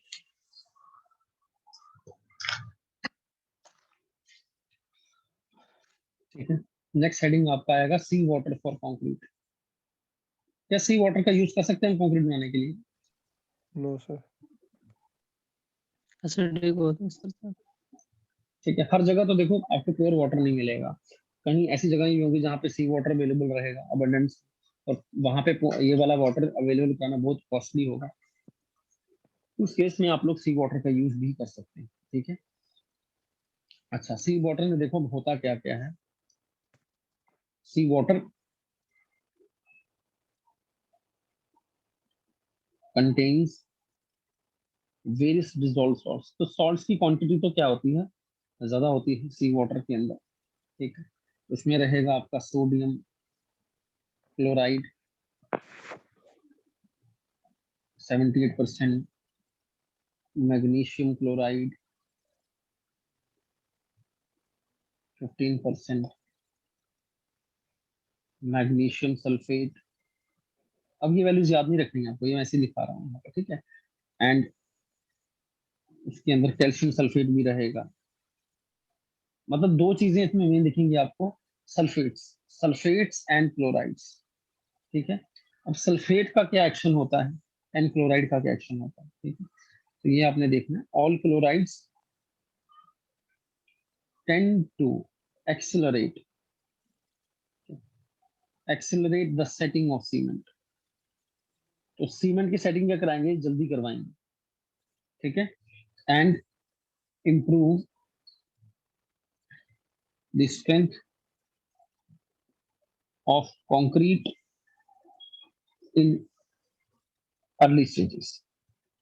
तो शुरुआती टाइम में क्या है, ये स्ट्रेंथ जो है उसको इम्प्रूव करता है। क्लोराइड की बात चल रही है, और पानी में सिर्फ क्लोराइड तो नहीं है, उसके साथ साथ सल्फेट्स भी प्रेजेंट है। ऑल सल्फेट्स का एक्शन क्या है, all sulphates tend to retard, वो रिटार्ड करते हैं सेटिंग को, retard the setting of cement. ठीक है, and discourage the strength of concrete in early stages, strength of concrete in early stages। तो ये अपना अपना एक्शन है सल्फेट का और क्लोराइड का। ठीक है, पर जो नेट ओवरऑल निकल के आता है, दोनों के एक्शन का जो नेट आता है निकल के, ठीक है, उसमें हम देखते हैं कि सी वाटर में क्या होता है, थोड़ा सा आपका स्ट्रेंथ में फॉल करता है। ठीक है, लगभग 8 से 20%। Next point,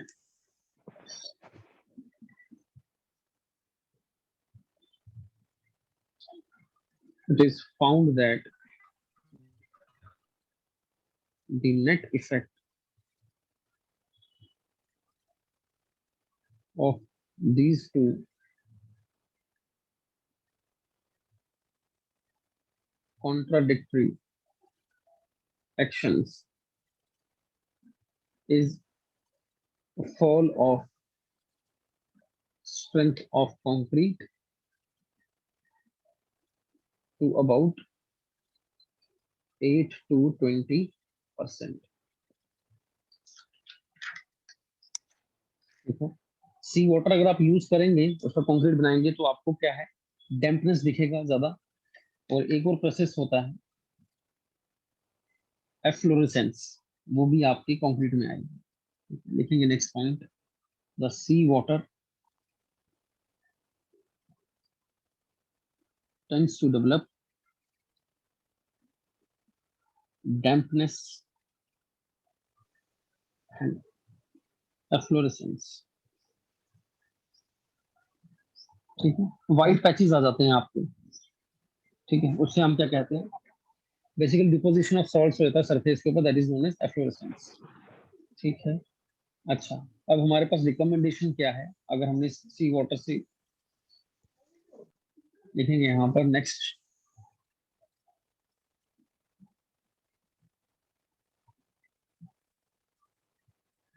the minimum cover for reinforcement should be 75 mm। ठीक है, और सी वाटर को लगाम लगाई गई है प्री स्ट्रेस कंक्रीट में यूज नहीं करना। सी water should not be used for making pre-stressed concrete।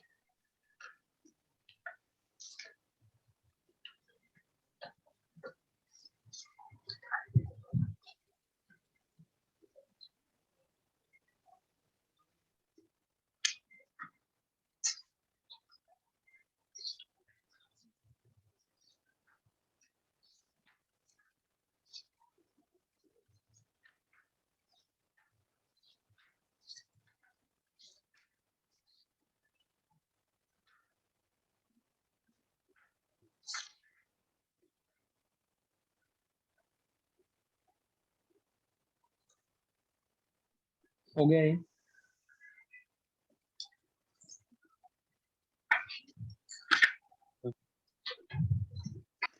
तो ये तो जनरल जनरल बातें मैं आपसे बता रहा हूँ, ठीक है, इसको डीप में तो नहीं बता सकता आपसे ज्यादा में। ये वाटर के लिए हमने क्या करना है, ये पीएच वगैरह कितना है, वो सब चीजें भी होती हैं, ठीक है, तो टाइम लगेगा तो वो चीजें भी डिस्कस कर लूंगा, ठीक, नहीं तो आपको नोट्स प्रोवाइड कर दूंगा उन सब चीजों। नेक्स्ट हमारे पास है वाटर सीमेंट रेशियो। देखो सीमेंट मैंने यहाँ डिस्कस नहीं किया, सीमेंट में इंग्रेडिएंट है, एडमिक्सचर में आगे अलग से डिस्कस करूंगा, ठीक है। सीमेंट तो आप लोगों को मतलब उसमें बहुत सारी चीजें हैं, फिर सीमेंट के अंदर क्या उसका मतलब रेशियो क्या रहता है, वो जो डिफरेंट डिफरेंट उसमें कंपोनेंट्स होते हैं, उनके जो बोगस कंपाउंड्स बनते हैं, इंडिविजुअल बोगस कंपाउंड का क्या सिग्निफिकेंस है, कौन सेटिंग टाइम बढ़ाता है, कौन रैपिड हार्डनिंग देगा, ठीक है, कौन स्लो डेवलपमेंट ऑफ स्ट्रेंथ के लिए मतलब रिस्पॉन्सिबल है। कंपाउंड्स पढ़ते हैं ना, try calcium silicate, die calcium silicate, try calcium aluminate, ठीक है, वो सब चीजें सीमेंट के अंदर आती हैं। फिर सीमेंट भी तरह तरह के होते हैं, ठीक है, तो मैं कोशिश करूंगा कि वो नोट्स आपको दे दूंगा, तो सीमेंट आप खुद से पढ़ लेंगे, ठीक। Water cement ratio,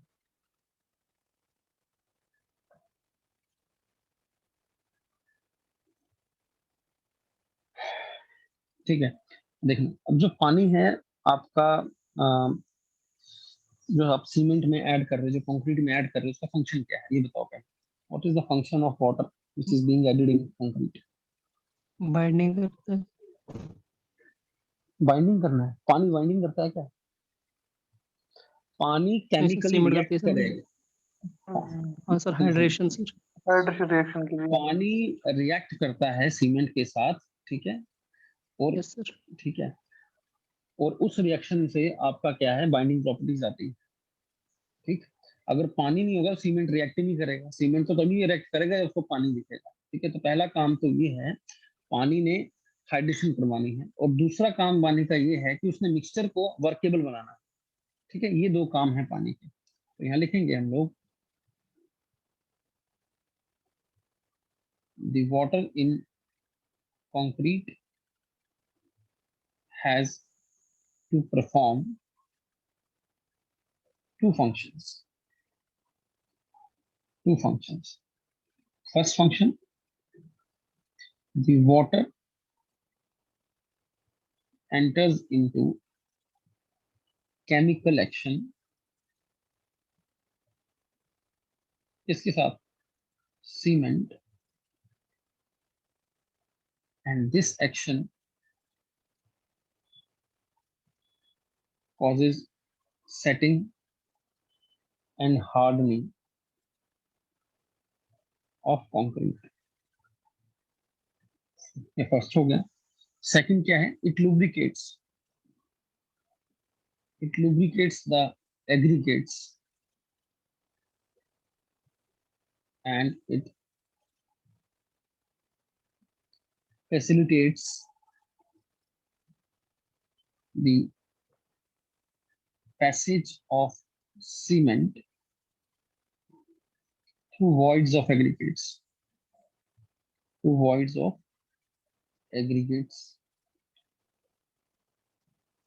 This means water makes the concrete workable. ठीक है.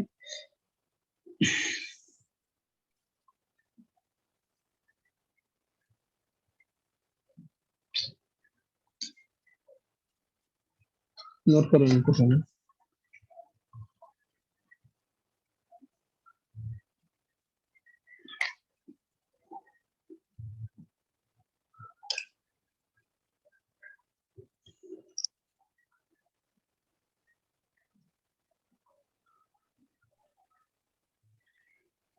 Done sir.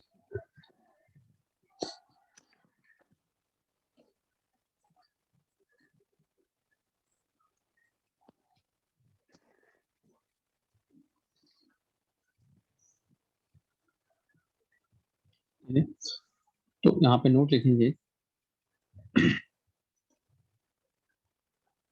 Note, in practice, the ratio is generally in range. कितना रेशियो रखते हैं वाटर सीमेंट रेंज का? Generally in range. 0.55. ठीक है.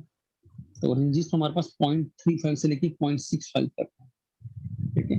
ऑल्दो अगर हम सिर्फ केमिकल रिक्वायरमेंट देखेंगे, केमिकल रिक्वायरमेंट का मतलब क्या है? रिएक्शन. ठीक है. ये केमिकल रिएक्शन करवाना. Although for pure chemical requirement, for purely chemical requirement, it is only about 0.23. This value has to be remembered.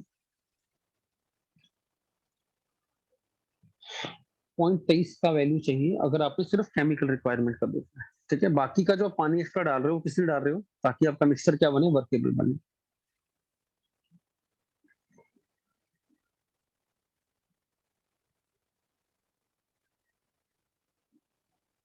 ठीक है.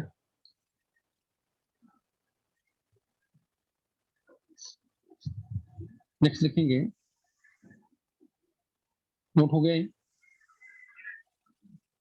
Sir 0.23. 0.23.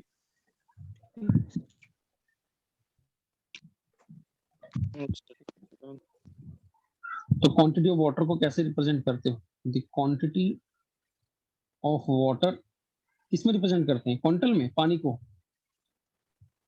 Litres. Is expressed in litres पर बैग ऑफ सीमेंट. देखो cement का bag ही देखते हो आप. ठीक है. बैग कितना होता है सीमेंट का? 50 kg सर. 50 kg होता है. तो लेट्स से कि हमको पानी चाहिए, वाटर रिक्वायर्ड. ऐसा तो नहीं होगा 50 किलो बैग के लिए कि 100 लीटर पानी डाल दिया आपने. ऐसा तो कभी नहीं करोगे आप लोग. For 1 kg, for 1 bag of cement आपको पानी चाहिए 30 लीटर. तो वाटर सीमेंट रेशियो क्या हो गया? 30/50. ठीक है. तो ये आपका आ गया वाटर सीमेंट. ऐसे निकालते हैं वाटर सीमेंट रेशियो.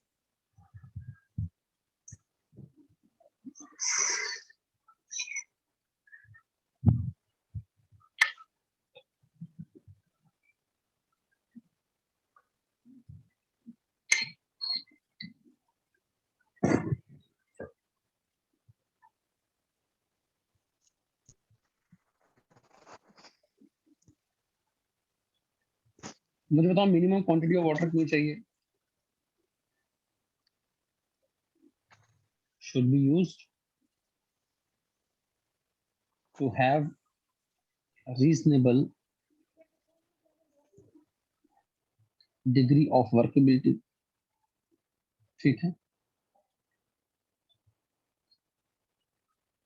और अगर पानी ज्यादा होगा तो वेपोरेशन भी हो सकता है, वेपोरेशन हो सकता है तो आपका सीमेंट क्या बन जाएगा? पोर्स बन जाएगा।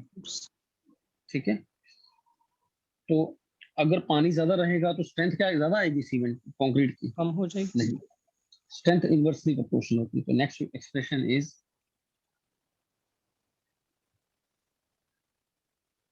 strength of concrete is inversely proportional to water cement ratio. ठीक है, अब एक साइंटिस्ट हुआ है, ठीक है, ये उसका है, दिस इज एज पर डफ अब्राहम्स लॉ। अब्राहम लॉ भी कहते हैं इसे, ठीक है, जो कहता है which states that strength of concrete wholly depends upon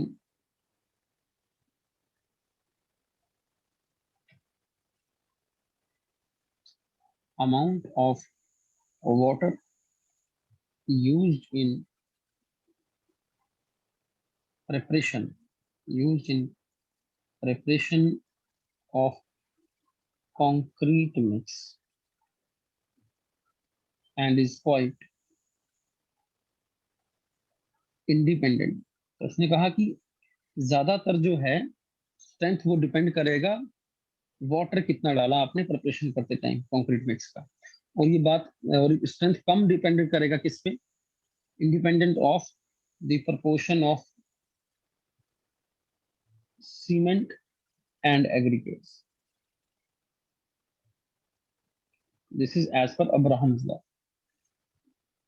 नाम याद रखना इसका, अब्राहम।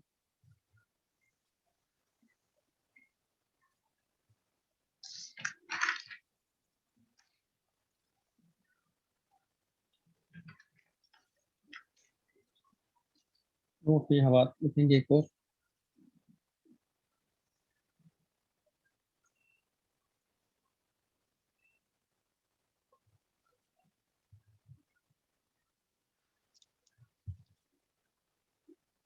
when water cement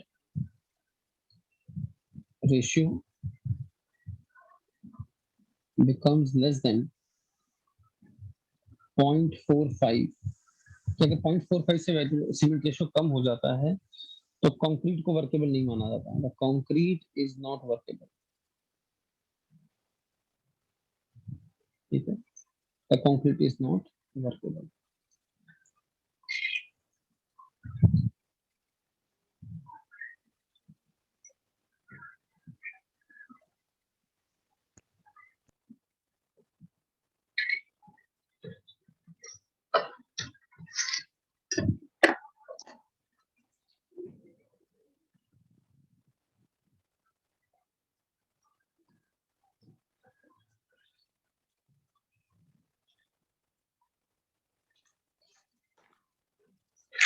ठीक है,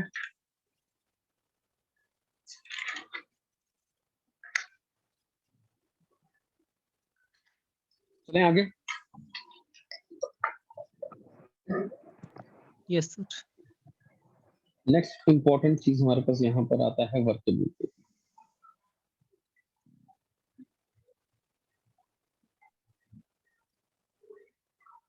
वर्केबिलिटी, ठीक है, तो वर्केबिलिटी आप किसे कहेंगे? What is workability? डेफिनेशन क्या है? सर कितने यूज से हम कंक्रीट को प्लेस कर पाएंगे? Yes, the term workability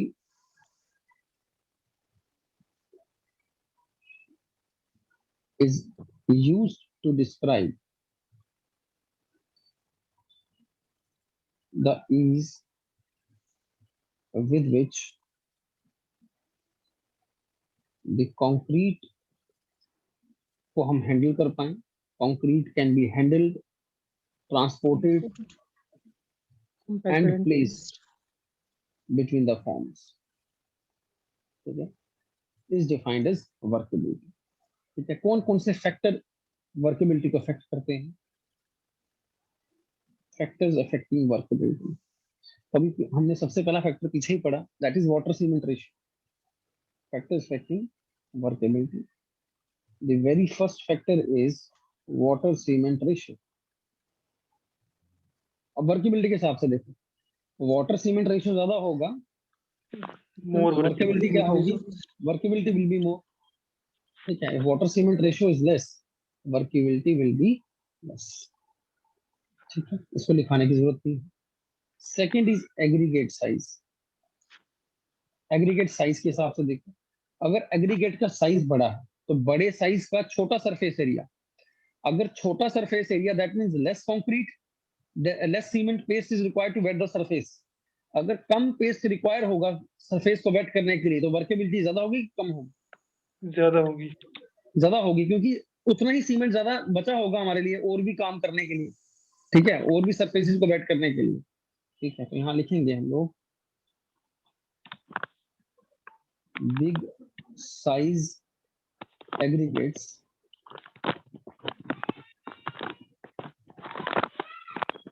means less surface area and hence paste required। कौन सी पेस्ट? रामदेव की नहीं, cement paste. wet the surface।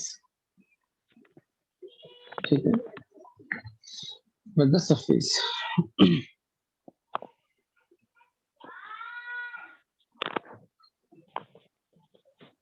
hence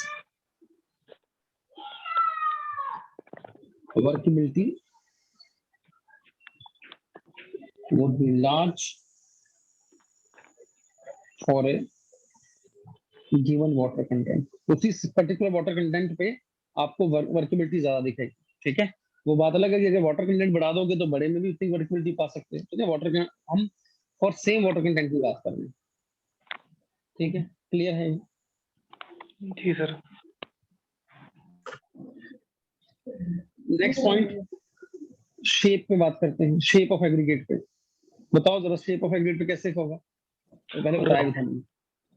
rounded के लिए सर मोर वर्केबिलिटी होगी सर। यस, राउंडेड के लिए मोर होगी, सेम कॉन्सेप्ट है। जी राउंडेड के सर। लिए आपकी वर्केबिलिटी क्या रहेगी? मोर वर्केबिलिटी रहेगी। ठीक है, more workability than rough, angular and flaky aggregates। तो आपके लिए होमवर्क है यहाँ पे, जरा चेक करके आना, कब किसी एग्रीगेट को एंगुलर बोलते हैं, कब किस एग्रीगेट को फ्लेकी बोलते हैं। कल पूछूंगा आपसे। ठीक है, थोड़ा बहुत काम आप भी करो। होमवर्क है, what is angular, what is flaky, दोनों एग्रीगेट में क्या डिफरेंस होता है और फ्लेकीनेस इंडेक्स क्या होता है और क्यों काम आता है वो। ठीक है, लिखिए एवरेज आपने होमवर्क डायमेंशन करके। 3/8 से कम होगा सर इसका एवरेज फ्लेकी में।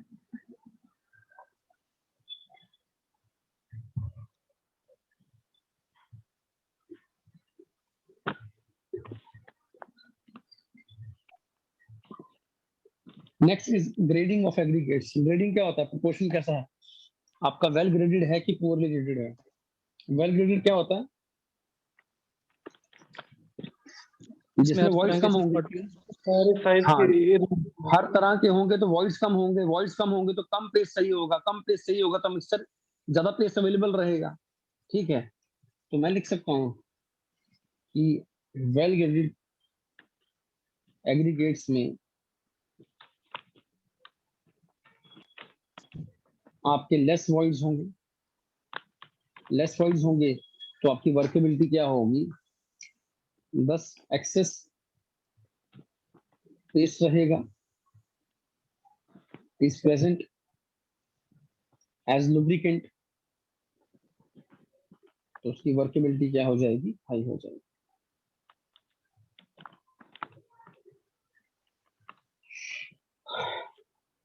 समझ पा रहे हो?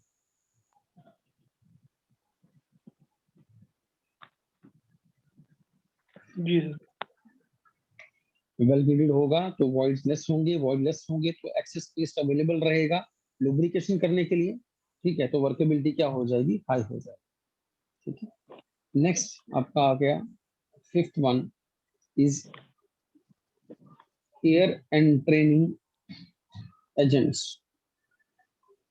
एयर एंड ट्रेनिंग एजेंट्स, ये एयर एंड ट्रेनिंग एजेंट्स क्या होते हैं? ये कुछ ऐसे एडमिक्सचर होते हैं जो आपके कंक्रीट के अंदर टाइनी एयर के बबल्स क्रिएट कर देते हैं, है ना। कंक्रीट मास के अंदर टाइनी एयर के बबल क्रिएट कर देंगे।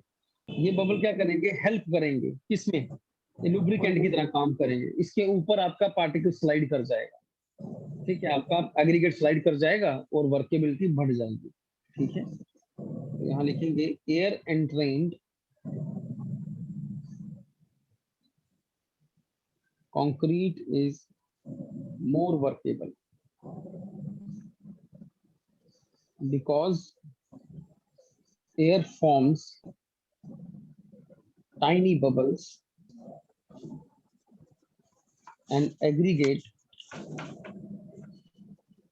slides past each other on these bubbles, slide past each other on these bubbles, and thus workability is increased.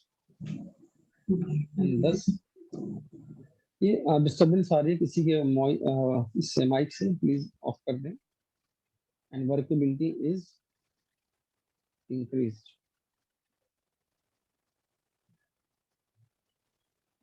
ठीक है, next topic we have measurement of workability. Workability को दिखाने के 3 methods हैं हमारे पास। तो कौन कौन सा? Slump test. कौन सा? Slump test. मतलब कौन test sir? Slump test. Second is compaction factor test. compaction factor test, and third is VB test। VB test ये नाम ही क्वेश्चन में आते रहते हैं बार बार। ठीक है, नाम से भी काम चलता है। स्लम टेस्ट को देख लेंगे डिटेल में। What is slump test?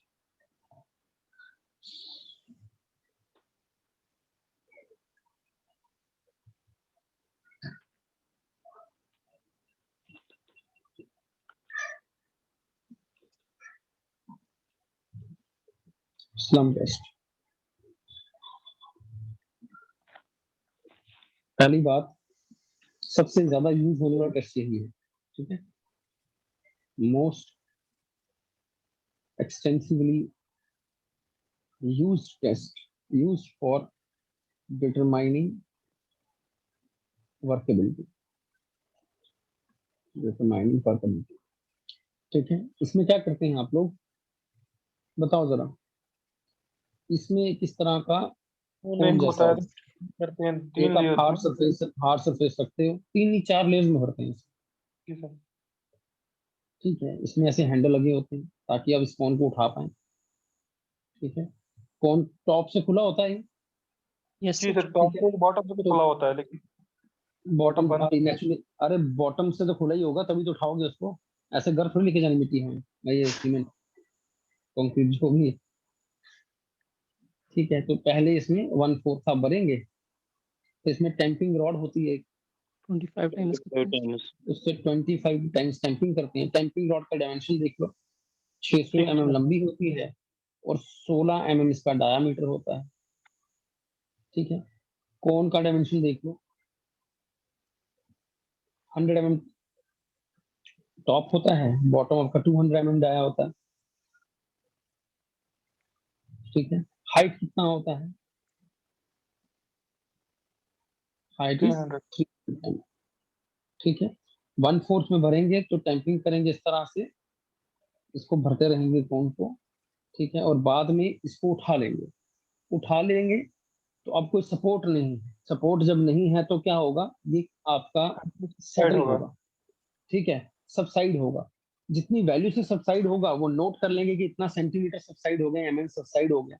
फिर एक टेबल को रेफरेंस कर लेंगे, उस टेबल में हमें दिया होता है, ठीक है, कि इतना अगर गिरा है तो इसका इतना वर्केबिलिटी है, लो मीडियम या हाई, इसको किस काम में यूज करना है। मतलब कि हमें अगर ब्रिज बनाना है तो मुझे पहले से पता होगा कि इतना स्लम आना चाहिए, उतना स्लम के लिए मैं मिक्सर बनाऊंगा, फिर उसका टेस्ट करूंगा कि क्या इतना स्लम आ रहा है।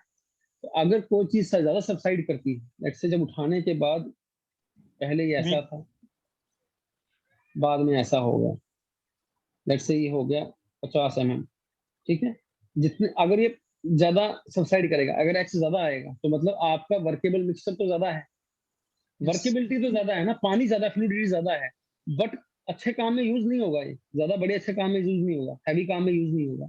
हैवी काम में क्या चाहिए, हमें कम चाहिए वर्केबल, ये ज्यादा चाहिए, पानी का कंटेंट कम चाहिए ना। नहीं समझ आ रही बात? यस सर, आ रही है समझ सर। ठीक है, मतलब अगर मास कंक्रीटिंग करनी है, ठीक है, तो आप लोग कौन सा सम यूज करोगे, कम या ज्यादा? कम वैल्यू वाला सर। कम वैल्यू वाला यूज करोगे, तो ज्यादा वैल्यू वाला नहीं यूज कर सकते।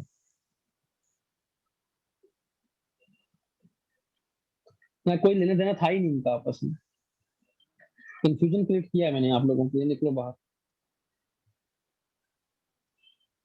मैं कह रहा हूं कि अगर आपका स्लम बड़ा आ जाता है, मानो कि स्लम आ गया 175 या स्लम आ गया और 75 mm, वर्केबल। ठीक है, और एक सम आ गया 25 mm, ठीक है, 25 mm वाला जो स्लम है वो क्या इंडिकेट कर रहा है आपका, वो हार्श कि कंक्रीट है। कि इसकी कम वर्केबल है वर्केबिलिटी सर। इस वाले कम से कम है, 175 वाले की सबसे हाई है, तो बेसिकली ये वर्केबिलिटी शो करेगा, इसका काम है वर्केबिलिटी को शो करना, वो हमने डिसाइड करना है। अब देखो, अगर आपकी कंजस्टेड होगी रिइंफोर्समेंट बड़ी, कोई कॉलम बना रहे वहां बड़ी कंजस्टेड रिइंफोर्समेंट है, वर्केबल कॉलम है तो चाहिए हैवी होगा। स्ट्रक्चर है तो हैवी स्ट्रक्चर है, ठीक है, वर्केबिलिटी फिर उसमें आपको क्या चाहिए, बहुत ज्यादा चाहिए, ताकि आपका जो है हर जगह पे पहुंच जाए कंक्रीट, जी सर। ठीक है। तो उसको इस उसी एंगल से देखना है सिर्फ, कि मेरे को कंक्रीट पहुंचाना है अपना हर जगह पे, ठीक है। तो अगर कंजस्टेड रिइंफोर्समेंट है तो मुझे स्लम क्या चाहिए, ज्यादा बड़ा ज्यादा चाहिए, तो ज्यादा चाहिए, ठीक है। बाकी मैं टेबल में बता दूंगा कि कौन कितनी वैल्यूज के लिए कितना है, ठीक है। चलें आगे, नेक्स्ट।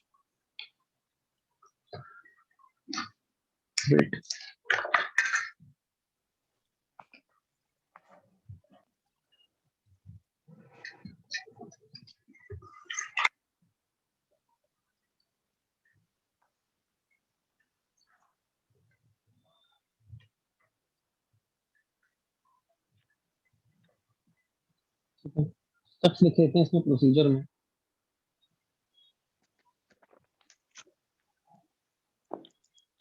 सबसे पहले एक लाइन और लिखेंगे, किसके लिए यूजफुल नहीं कर सकते हम स्लम टेस्ट को।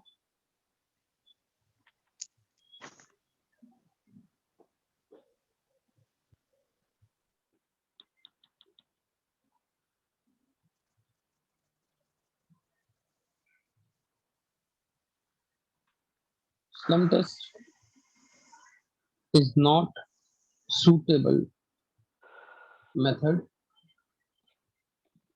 for very wet or very dry and stiff mixed concrete। बहुत ज्यादा वेट या बहुत ज्यादा ड्राई के लिए नहीं है, ठीक है। स्लम टेस्ट प्रोसीजर क्या है, सबसे पहले मोल्ड को कहाँ रखो, mold is placed on smooth, rigid and non-absorbent surface, ऐसा सरफेस जो उसका पानी ना पी जाए खुद ही, ठीक है। उसके बाद क्या है, mold is then filled in 4 layers, each approximately 1/4 of the height of mold। तो अगर 4 लेयर में भरना है तो h/4 ही भरना पड़ेगा एक बार, height of mount, third point, each layer, तो कितनी बार टैम्प करोगे? 25 tamp 25 times by tamping rod. क्या डायमीटर है उसका? 16 mm। और लेंथ कितना है? 600 mm। ठीक है। फोर्थ,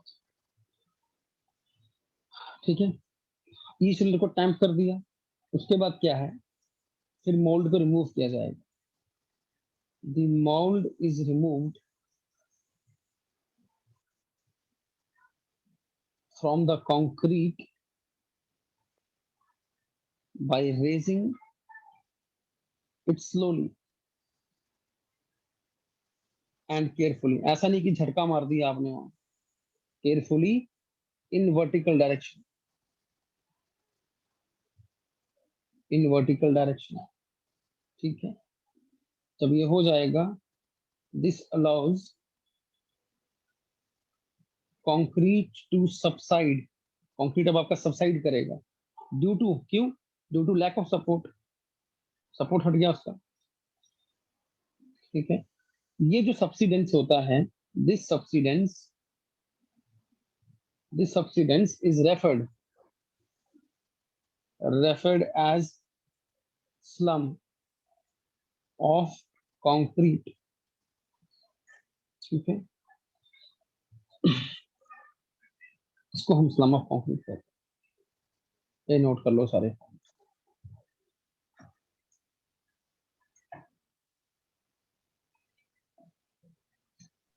जितना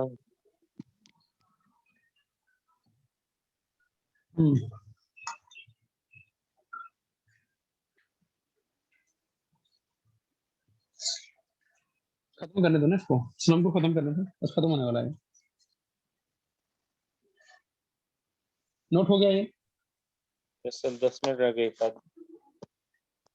चलो ठीक है, कल करेंगे। कल कैसे करना है? ऐसे ही करना है या नोट दे दूं? बताओ। तो ऐसे टाइम लगता है। तो नोट से करा नोट से ऐसे टाइम लग रहा है ना? यस तो मैं नोट्स आपको सेंड कर दूंगा व्हाट्सएप पे, ठीक है? फिर वो समझा दूंगा, क्योंकि इसमें ऐसे लिखाता रहूंगा तो टाइम वेस्ट हो रहा है, कुछ फायदा तो है नहीं ज्यादा लिखने का। ठीक है, वो चीज मैं समझा भी सकता हूँ डायरेक्टली आपको। ठीक है, चलें फिर कल मिलते हैं। ओके, गुड नाइट हो गया अब तो।